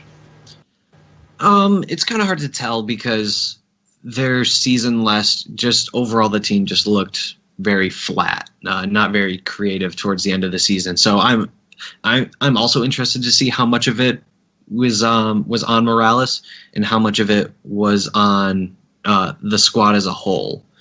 But I think with these new with the addition of Freddie Montero and Yordi Reyna, as long as they can change how the squad plays, I think they'll be okay without him. Interesting, good question that. So Jimmy, we've got New York Revs. New York Revs. It's easily done. New England Revolution, I should say. Where do we find them at the moment? Because they're another club that sort of goes under the radar a bit. They've got the lad. Is it Lee? Oh, how do you pronounce it? Nguyen? Lee Nguyen. See, I can never pronounce that because it always sounds like it should just be Win on his shirt, but it is right. And Win, he's the one player. Whenever I've seen them, I always think he can make something happen. They got Juan Agudelo. There is another name I recognise, but is it another season for them of sort of consolidation, or can they kick on again this season? So the thing about the Revolution is, I think they are the most underperforming team in the league. And personally, I think that's down to their head coach, Jay Heaps, who I do not rate as a coach at all. I don't think he's taking this team forward to where they should be, particularly in the second, the middle and upper thirds of the pitch. They are absolutely fantastic. Like you said, Lee Nguyen he's getting a little up there, but he is an excellent attacking midfielder. They have two great strikers in Kai Kamara and, like you said, Juan Agudelo. And the problem is that they don't play Agudelo like he's supposed to be played. Agudelo is a number 9, and he should be playing either beside Kamara or even just off Kamara. But lately they've been playing him actually behind Nguyen, which is just baffling to me. I don't understand the logic in that. They're excellent on the wings. They have a player that I like a lot by the name of Diego Fagundes. He is excellent on the left. On the right, they usually split time between Kellen Rowe and Teal Bunbury, so that all three of those guys can get up and down the wings superbly. They at the defensive midfielder position, that's going to be kind of a new experiment this year. The past 2 years, they've actually lost their star defensive midfielder. Jermaine Jones left 2 years ago to go to Colorado, and he's actually in the Galaxy now. And then this past year, they just lost Gershon Kofi, who is a rock back there. But we're going to see a new guy by the name of Xavier Kouassi, who actually they signed last year, but I think he got hurt really early and didn't end up playing at all. So if he turns out to be as good as people say he is, then having him guarding the back four, and he can split time with Scott Caldwell, who's also an MLS veteran and more than capable of doing a job there. Once again, like the Crew, the questions are going to come at the back. Last year, their starting center back pairing was Jose Goncalves, who is personally I think is a decent at best center back, and he was paired with London Woodbury, who is actually a left back. Pat, is left back or right back? I believe he's a right back, but I mean he's very versatile. He can play anywhere on the back line. Right. So he's naturally a right back and a very good one at that. But he struggled a little bit at center back this past year. They have good fullbacks in Chris Tierney and Andrew Farrell. Maybe not as good as some of the others in the league, but definitely serviceable. And then with Brian Rowe. I'm sorry, not Brian Rowe. Brad Knighton at the back and goal. He's decent enough. So really, I think New England has the talent to finish high in the table, but for as long as Jay Heaps is there, I don't see it happening. I think they're in desperate need of a coaching change. Interesting. Coaching changes already at the start of the season. You got to love that, haven't you? I take your point. I'm going to be mean to you as well, Jimmy, because I was very mean earlier on to Pat. So I'm going to be mean to you and chuck 3 teams at you in one go as well. Okay. Because it's fair to say they're probably 3 teams that people may not sort of follow closely. Philadelphia Union, Real Salt Lake, and San Jose Earthquakes. I'm going to give you all 3, so you can talk as little or as much about any of the 3 as you like. Okay, I can give you plenty on Philadelphia. The other 2, I'll kind of fudge the best I can. All right, fine by me. Let's start with Philadelphia. Philadelphia, kind of like New England, there's plenty of talent on that team, but I don't know. Their coach Jim Curtin is a decent coach, better than Jay Heaps. There's just some things that they got to figure out there. First of all, and their attack. Last year, their starting striker C.J. Sapong started out the start of the campaign just white hot. He was knocking them in left and right, but boy did he cool off quickly. So they just brought in a new guy by the name of can't find my notes here. There it is.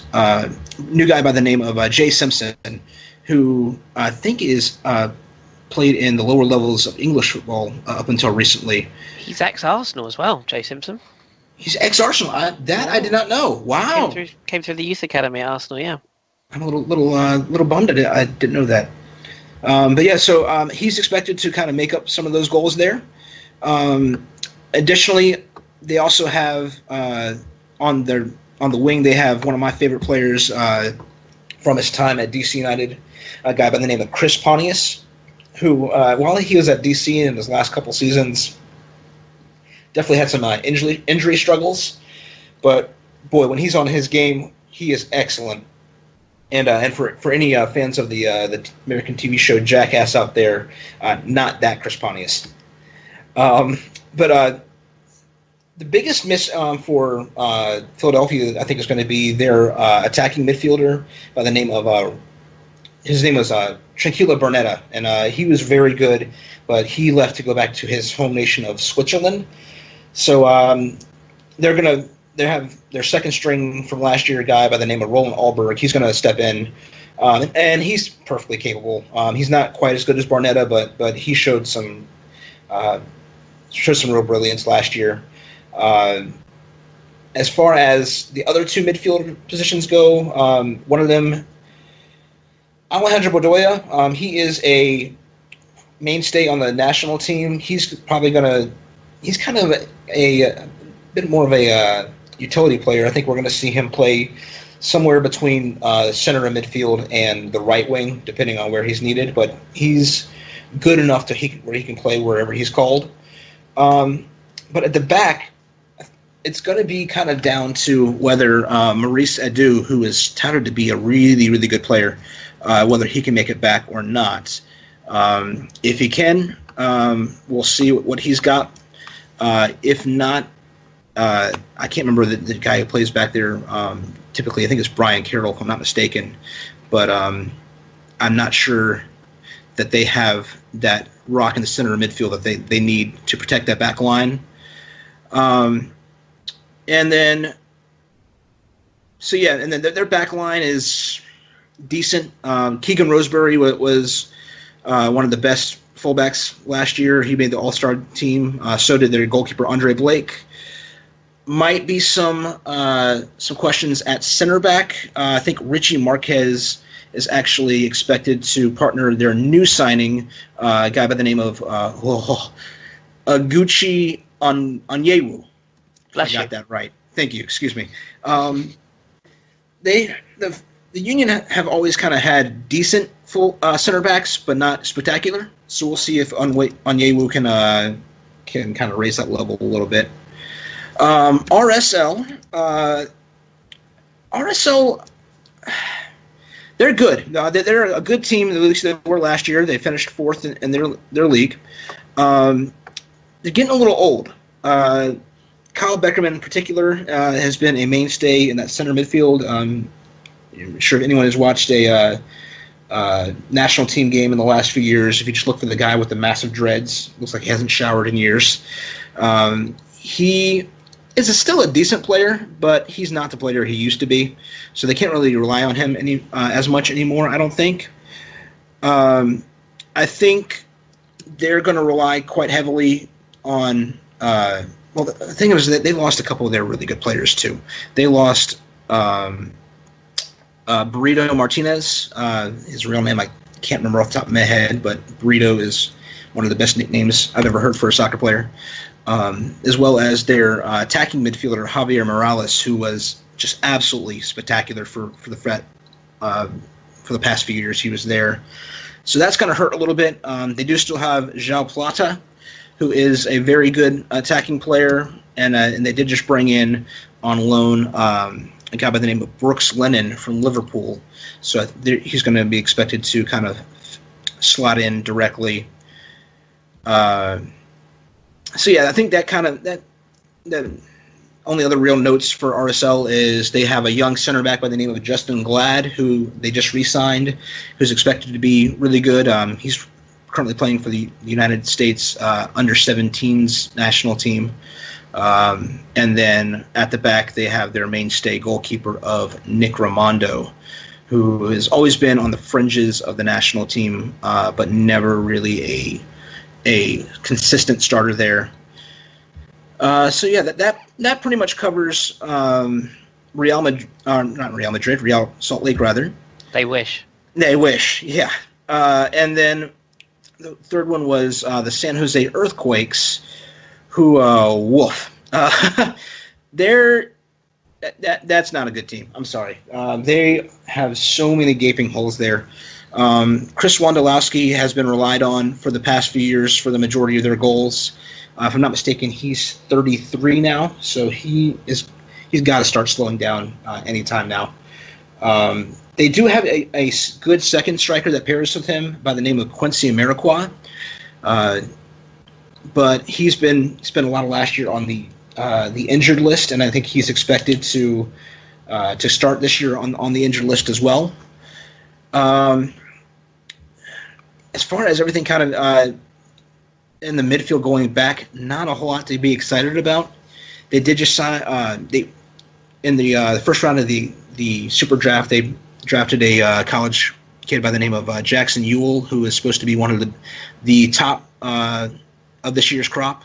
So we'll see if he's going to do anything at the beginning. They do have a guy in center midfield called Darwin Sterin, who is not bad. They got him from Orlando last year, so he'll help. And their goalkeeper, David Bingham, is probably in the upper half of goalkeepers in the league. But honestly, I don't see a whole lot to be excited about for San Jose. Other than their kit, of course, which is other than the kit, yeah. Quite nice, yeah. I was going to say, fun fact about the kit. Chris, you've seen it. He kind of does the vertical line with the horizontal lines at the bottom. Supposedly that's supposed to be representing a fault, like in plates. So that's with the earthquakes. So it's kind of symbolic. Clever marketing. I like a lot. Yeah, I like that. I do like that. It's quite clever. We've got 4 teams left to go, so I'm going to give you 2 each in the interest of fairness. Jimmy, you got the short straw, so I'm going to come back to you for Sporting KC in a minute. I know that's the one you wanted to avoid, but that's the way the cookie crumbles. But I'm going to give Pat his own Seattle Sounders, of course, reigning MLS champions, and indeed Orlando. I always want to say Orlando Magic just because of the basketball team, but it's not Orlando Magic. It's Kaka's Orlando. So, Seattle, of course, you can be as biased or as unbiased as you wish. And Orlando, what do you reckon?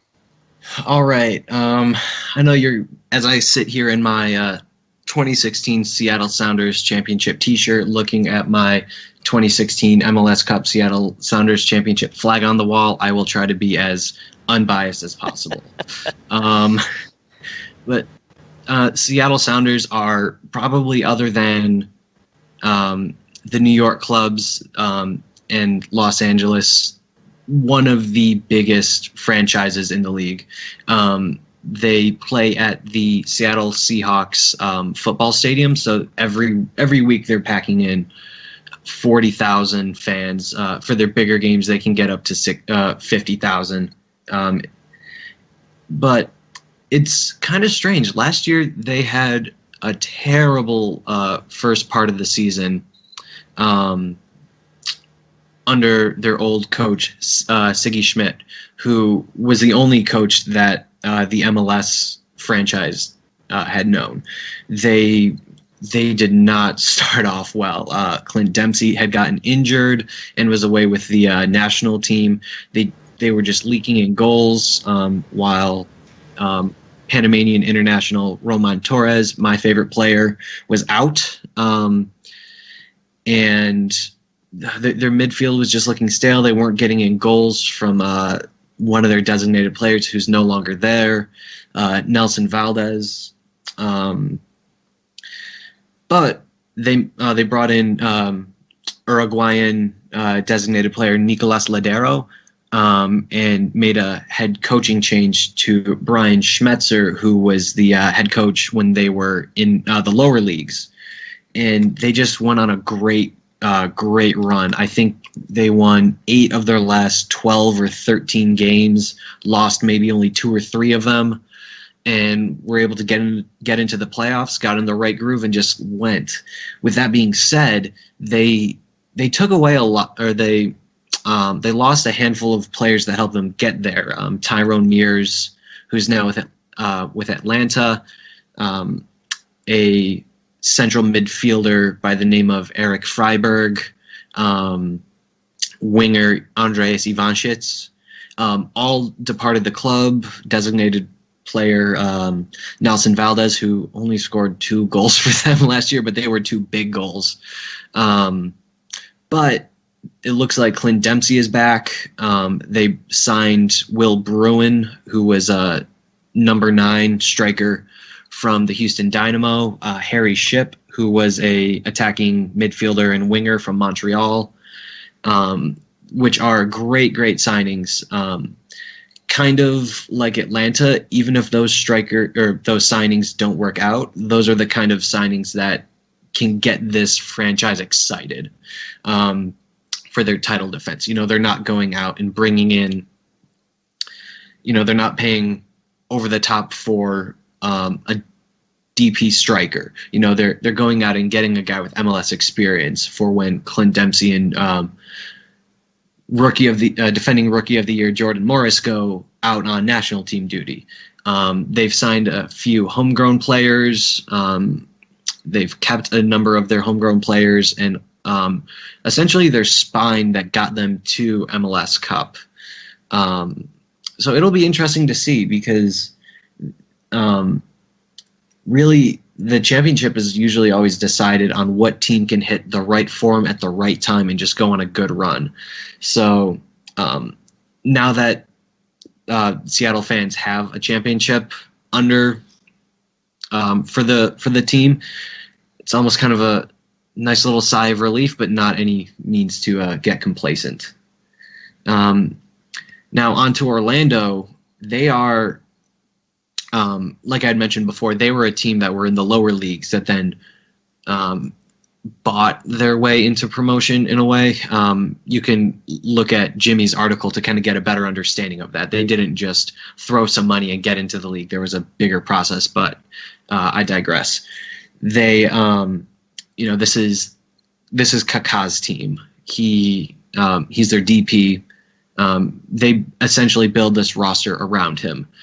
They play him at kind of a number 10 attacking midfielder, or sometimes as a second forward when they need to. At the top, they have young Canadian Kyle Larin, who I would be shocked if he was still if he's in the league at the end of the season. He's been getting a lot of looks from overseas. Everyone calls him Canadian Messi. So if you ever hear Canadian Messi, know that they're talking about the young guy in Orlando. But this is kind of like a Minnesota. The fan base was established. They went out and got one big name, but then kind of built their roster all around guys who know the league, young guys. For example, Will Johnson, who's a defensive midfielder. He can play a number 6 or a number 8. He knows how to win in this league. They brought him in this year. For the past 2 years, in 2015 he won the league with the Portland Timbers, and last year he went to the Cup final with Toronto. So he's a guy that knows how to win and knows how to win in this league. So that'll be a big thing for this team. I would very much like to see Orlando in the playoffs, just so the team doesn't get stale and the fans, you could see the potential that the fans get a little nervous that their team isn't that the team doesn't have the ambitions to win. But I think this team can do some good things this year. Yeah, another one for those of you out there that like a nice kit, nice purple number, Orlando. So, yeah, definitely one to keep an eye on. And of course, who doesn't like watching Kaká? Right, our final two then. It's over to you, Jimmy.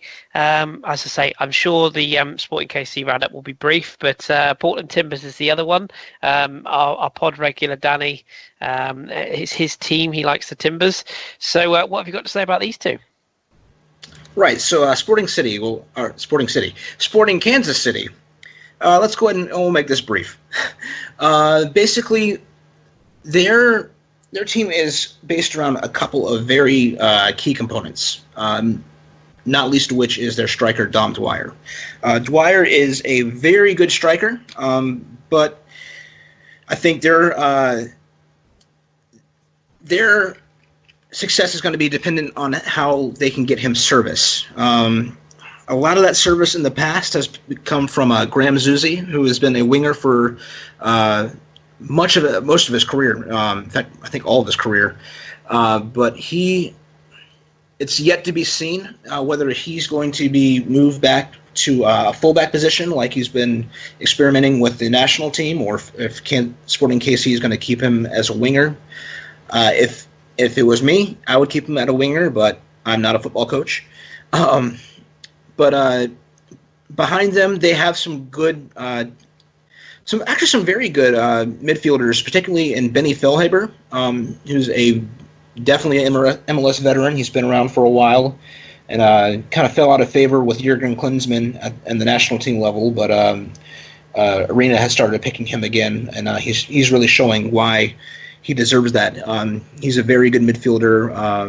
Kind of can play either in the central midfielder or as a little more of an attacking option. Beside him, they also have Roger Espinoza, who is definitely a solid midfielder as well. I think the center back position is where Sporting Kansas City is the best. They have two excellent center backs, maybe not quite as good as Zimmerman and Hedges in Dallas, but they have two good center backs in Matt Beasler and Ike Opara. Also, where they didn't differ from the Dallas center backs is that they are both on the downside of their careers, particularly Beasler, who is probably going to be looking to wrap up his career here before long, I would think.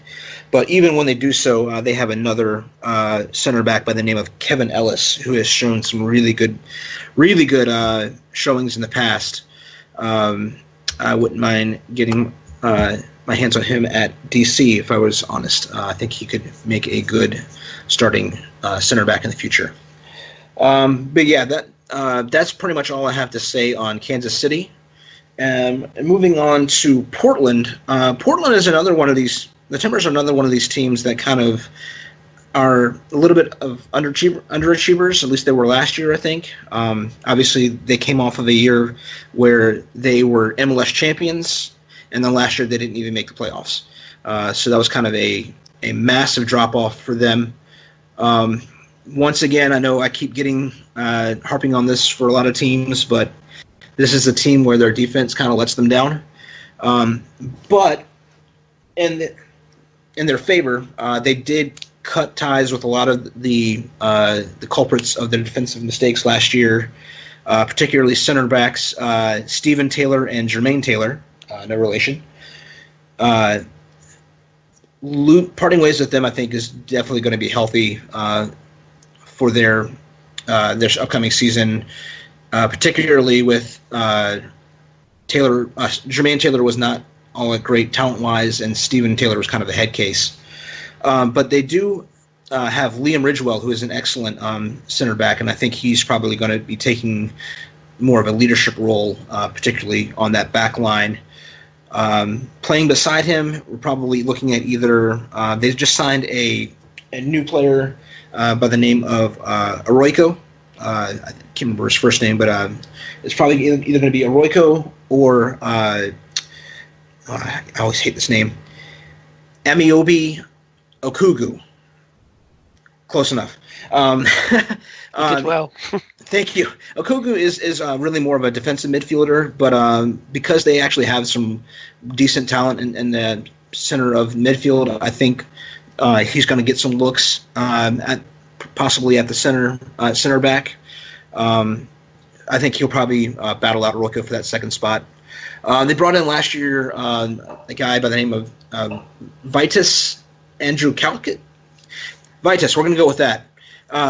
He is kind of an Eastern European guy, big lump of a man. He's going to be, I think, they brought him in the middle of last year, so I think having a full season under his belt will only do him and the team well.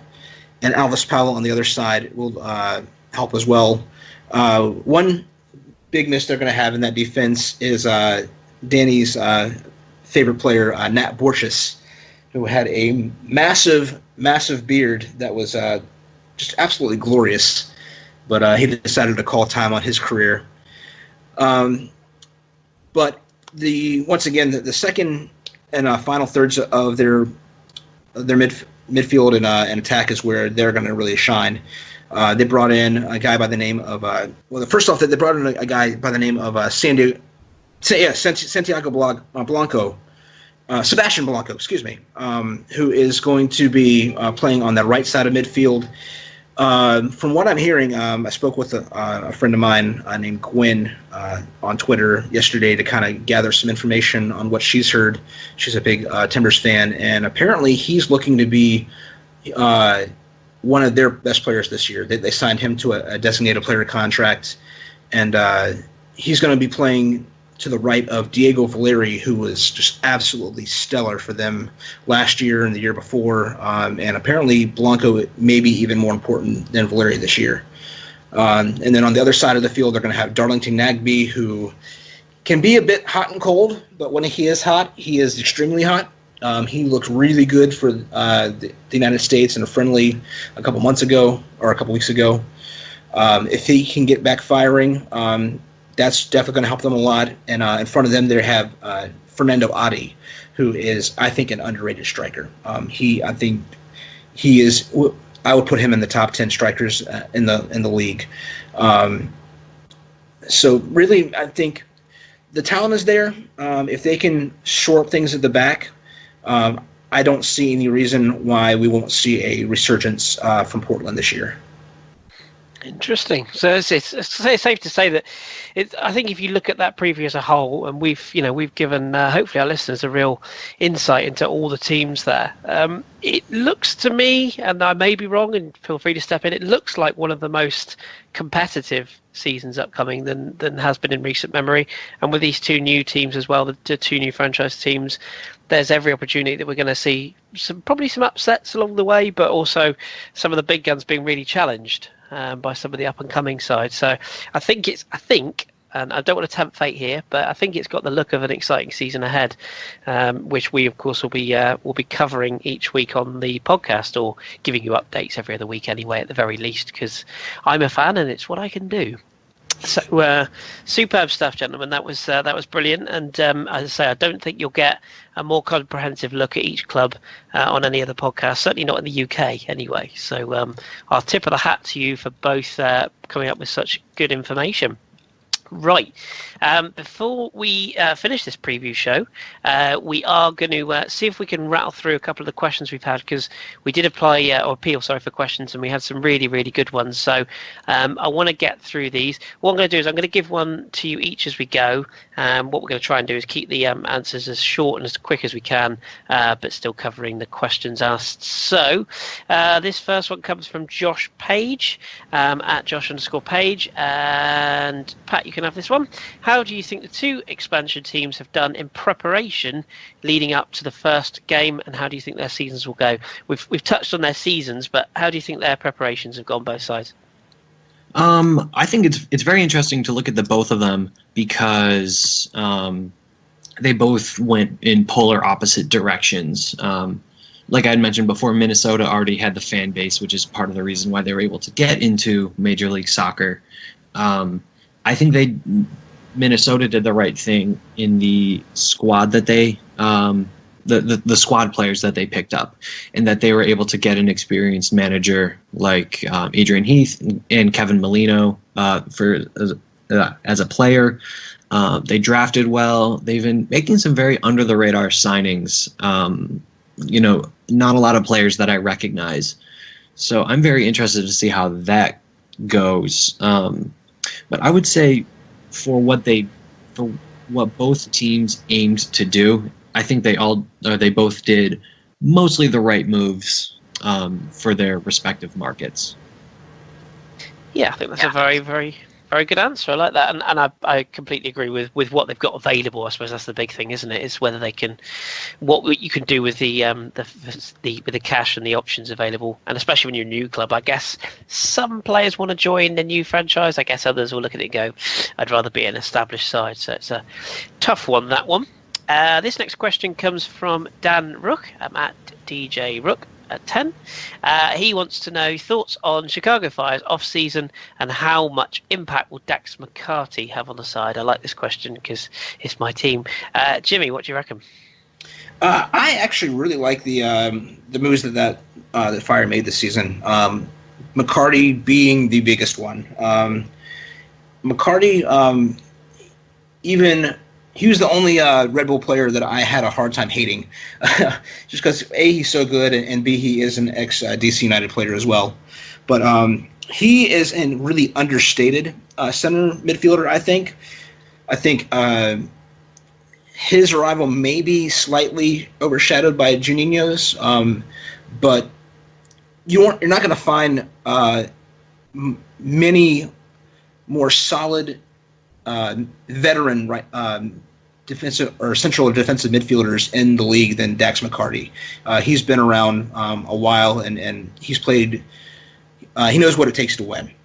We saw that he helped lead the team to winning the East last year, and with him in the team, the Red Bulls were always kind of towards the top. So I think he's going to do big things to shore up that midfield and protect that back line. Juninho as well. And then the other big one besides the two of them, of course, being Nikolic. Getting that European experience, I think, is definitely going to help. From what I've been reading, I think he's probably going to be a upgrade on the likes of Michael Deleu and David Orshakian and Louis Solignac, who they've had the past couple of years, and I think all three of them returned. If nothing else, he'll take some of the pressure off of Deleu, who has proven himself to be a pretty decent striker. I think if Nikolic can kind of take some of the attention off of Deleu, that'll open him up as well. Sorry, Kris, I'm not convinced yet that they're going to make the playoffs, but I think we're definitely going to see market improvement. Boo. I'll take marked improvement, to be fair. That's better than what I've seen the last few years. These next two questions, you can have one each, both from Novarock at Novarock. First one for Jimmy. Timber-centric question. If anyone has seen Sebastian Blanco or David Guzman play this year, thoughts on the Timbers signings? Yeah, absolutely. I haven't seen them play yet. However, kind of keeping my finger on the pulse a little bit, both of these guys are expected to slot in immediately. Guzman, I think, is going to be a starter next to Diego Chara in the center of midfield. I think, from what I'm hearing, he's expected to make a pretty big contribution. But Blanco is the signing of the season for them. He's expected, apparently in preseason, he's been looking excellent, just absolutely superb. And anytime you have someone of that ability playing off of Diego Valeri and Fernando Adi, that I think that's going to bring out the best in him. I think any improvement on the attacking side of things is going to be largely down to his arrival. I'm excited to see what he's going to do this season. Good stuff. There you go. Hopefully that answers that one. And the other question from Nova Rock, Jimmy, which you can have: which player transfers from the other leagues to MLS do you find most interesting? So maybe just one of the top ones you've seen going around. I'm sorry, did you say for me? In fact, you could both have a go if you like. Jimmy, do you want to start with that one? Sure. So you just make sure I understand the question. A transfer from outside the league coming in. That's the one. Yeah, you can have one each. I'll be generous. For me, see, I it's hard for me to look past Alessandri. Or how do you pronounce his name, Kris? I'm sorry. Alessandrini. That's the one. Mm. Anyone coming from League One is, especially a team like Marseille, is probably going to do pretty well. And I think they're expecting him to slot right in and do well. And obviously, someone of a name like him is definitely going to bring in names, or a name like him is going to bring in support from the fans there. And I think he's going to be looked at to do quite well this year. So I think he'd probably be my pick. Fair enough, Pat. And fair enough, Jimmy. And what about Pat? That's what I meant to say there. Put my teeth in. I'm going to go with kind of a rogue pick here, and a player that technically didn't come through the league, but I'm going to go with up in Minnesota United. I'm going to go with the draft pick Abu Danladi. He was praised very, very highly by basically everyone that had followed the player combine and the draft closely said, Abu Danladi is going to go first, but whoever can get the number one spot. So I'm very interested to see what he can do up in Minnesota. As a number one draft pick, he could very well be starting in their very first game. I believe on Friday they have the opener against Portland.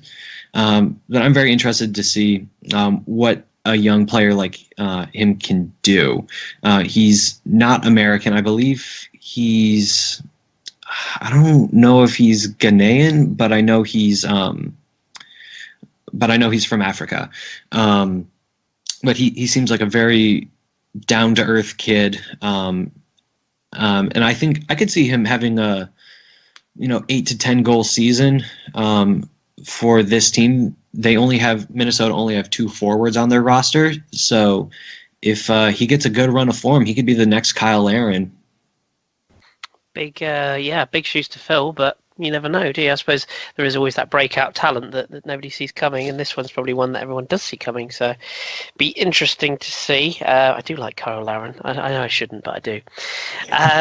And he's Canadian, isn't he? From memory, I think he's Canadian. Kyle Aaron?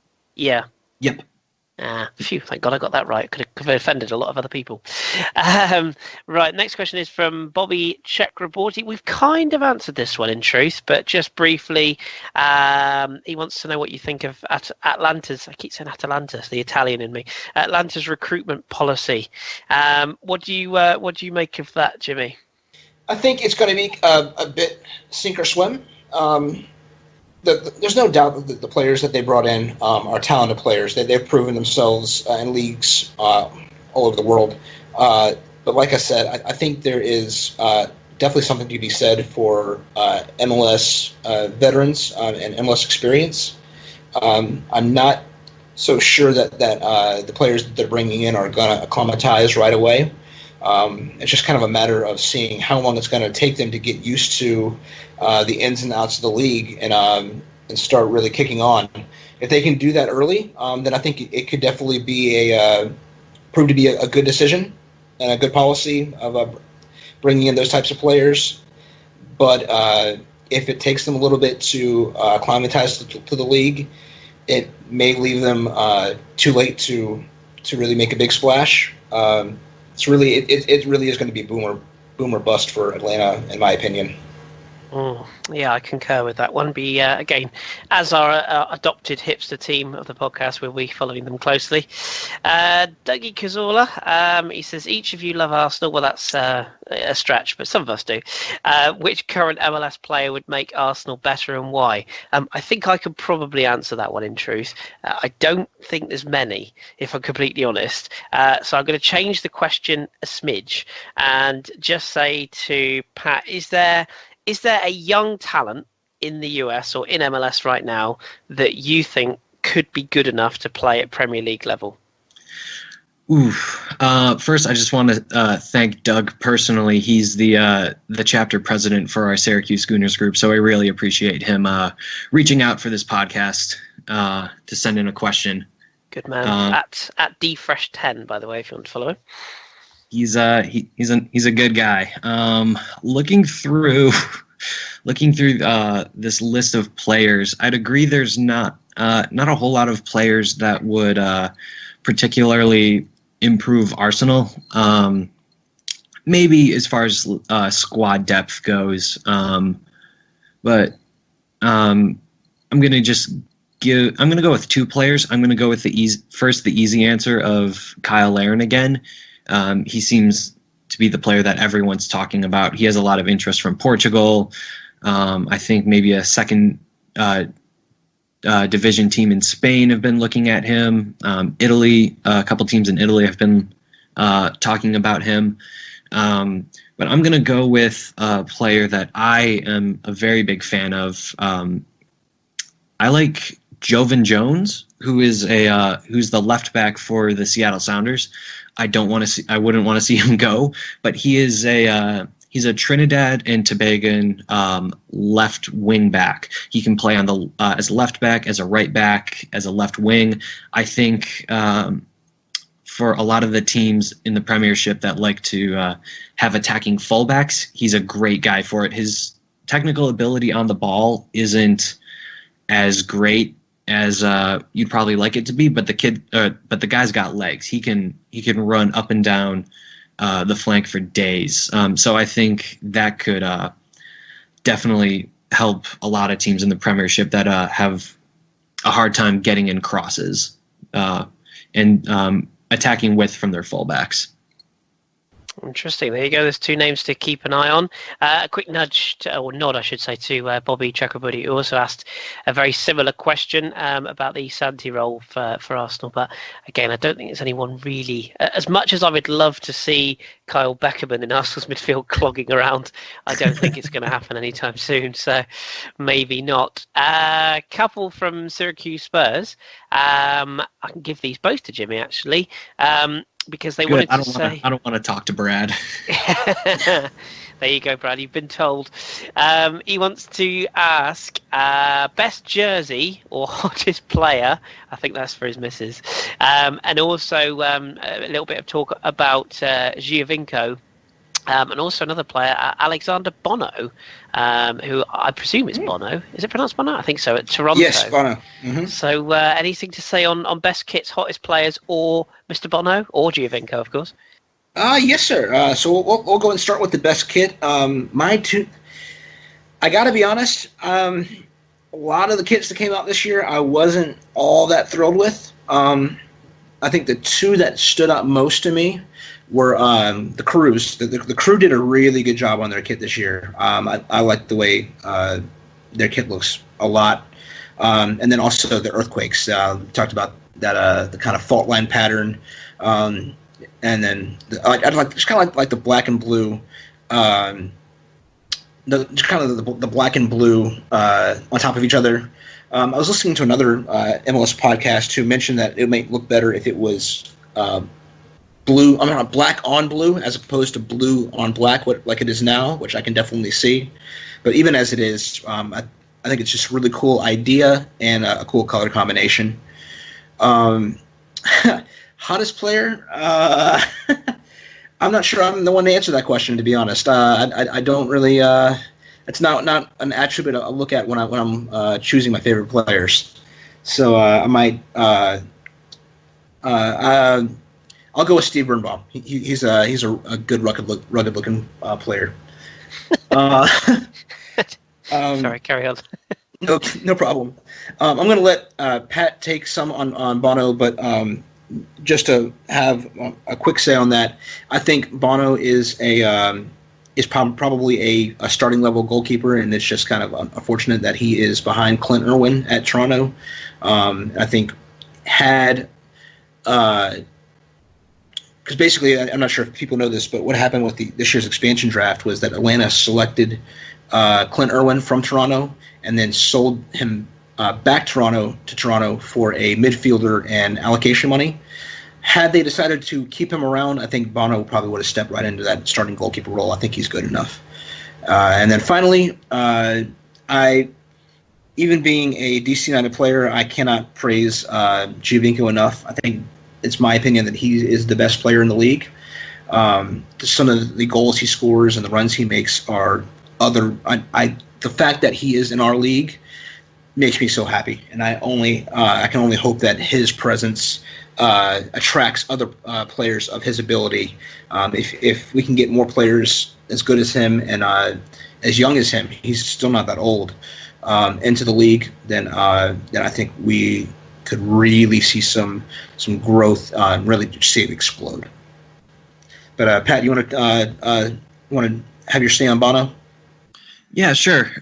So a little bit of background behind Alex Bono. He is a Syracuse native who went to Syracuse University and then got drafted by Toronto FC. So he's a local boy who's the backup keeper at one of the nearest MLS franchises. So he has a lot of heads turning.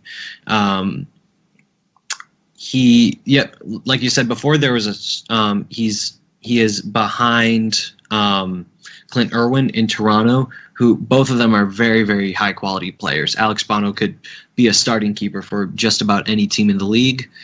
It's a bit unfortunate that he's behind Clint Irwin, but for a little bit fortunate is that there was a stretch of between 10 and 14 games during the summer that Clint Irwin was injured that Bono stepped in for and had a pretty good run of form. He's a 20, he's young in his 20s. So he hasn't really he hasn't hit his full stride yet. He got called into a U.S. national team camp under Jurgen Klinsmann. We'll see if anything comes from that under Bruce Arena or in the future, but he's a very, very high quality keeper that Toronto seems to be very keen on, and they're doing a lot to keep him around, whether it's loaning him down to the USL team, TFC2, or giving him a run of games, whether it's the Canadian Championship or an injury, or maybe even a Wednesday game, midweek game here and there. But he's a great player to watch. Really great kid. I've talked to his dad on a number of occasions at Syracuse University games.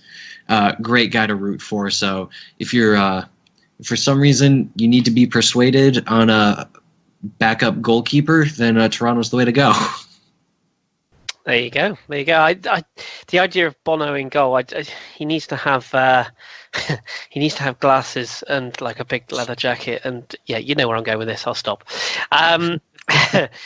Final question then, and this is definitely the perfect way to end off the podcast, because it's the question that I'm sure loads of our English listeners or British listeners or European listeners will want to ask themselves. It comes from our good friend Max Krachalka. He wants to know, how do I convince myself to start watching MLS, or how can you convince me? Brilliant question. So you can both finish on that one. Jimmy? All right, so for me, the way I fell in love with MLS was not necessarily on the style of play or the level of play, but more on the fact that we're in a time period right now where MLS is absolutely exploding. It's growing at a rapid rate, and to kind of be a part of that, to be able to witness that and be in the middle of it, I found to be awesome. We're still at a kind of a time period where the game is small enough to where it can be almost on a personal level. I've had a couple of DC United players like or respond or retweet my tweets, which I thought was really cool on numerous occasions.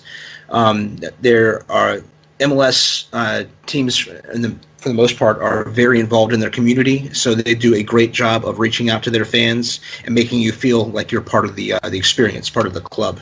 And the fans groups, the supporters groups are incredible. So really, I think the best way to kind of get yourself immersed in it is to take a step back from what you see on TV and look at the community side of it, and that's been the biggest thing for me. And the play is getting there. The play is absolutely getting there, in my opinion. I'm seeing market improvement every year, and it's only a matter of time before maybe we're not competing on the same level as some of the bigger European teams, but definitely I think we're not far off from being on the same level or even bigger than the Mexican League or some of the South American teams or leagues, and maybe even some of the smaller European markets. That's my opinion. Just the fact that that I get to be part of something that is growing and the increasing in quality at just such a rapid pace. Good answer. And Pat, can you add to that? Yeah, for me, one of the biggest things is while I do have my preferences in teams, I just enjoy watching games. And what I like about the league is the parity of it. One of the biggest things in American sports is that on any given day, almost any team can beat any other team. I like to compare the entire season of the entire MLS season to almost about this time onward of the lower half of the Premier League and the top half of the championship, where it's very competitive. The difference between West Bromwich Albion and Derby County aren't too far from each other. So even though like the New York Red Bulls and FC Dallas were way better than the Chicago Fire and Houston Dynamo last year, you still had a game where Houston scored 5 goals on Dallas. Now, whether that's saying something on Dallas or Houston or whatever, it's just very entertaining. There's so much going on. It's not predictable that the same 4 or 5 teams are going to win it every year. The reason why everyone was so involved and loved, whether you loved it or you loved to hate Leicester City winning the Premier League last year, was that it was something different. It wasn't Chelsea or Manchester City or Manchester United or the same teams winning it over and over and over again. Sure, you get a little bit of run of that, but there's still the belief that the same amount of belief that an FC Dallas fan has with an Orlando City fan are just about the same. They might have different ambitions on what they want to do, but once you get into a groove of the season, anything can happen. So that's one of the things that really sticks out to me as to why you can get involved in the league and become a fan of it. Because you could even not pick a team and just watch whatever game is on, because it could be really interesting, and you never know. You might fall in love with the team that way. So that's the biggest thing to me, is the parity of the league, is that, again, any team can beat anyone else, and it's always very competitive. Also, doesn't hurt that that the MLS season also runs during the European off season, so that you never have to go any time where there's not football on. There's always something to watch. So if the European league's on a break, MLS is always on.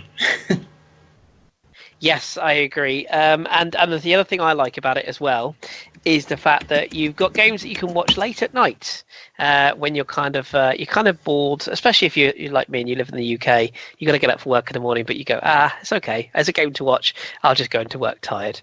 So many nights I have lost to watching MLS games from the comfort of my bed. So long may it continue. Right, okay, well, we're going to draw an end to the podcast special here then. It's been a long one, so hopefully you've enjoyed it. It's always a tough one because you never know. You want to cram so much into a podcast, but you don't want to rush it. So I thought, hey, let's just go for a long one. So hopefully if you've tuned in, you have enjoyed this. Obviously, please feel free to give us some feedback, good or bad. We're open to that. Okay, so before we leave, let's just get our guests to give us their Twitter handles if you want to follow them. So, Jimmy, we probably know yours by now, but just in case we don't, what is it? Yes, sir. Mine is _Gooner. Good stuff. And Pat, where can people find yourself?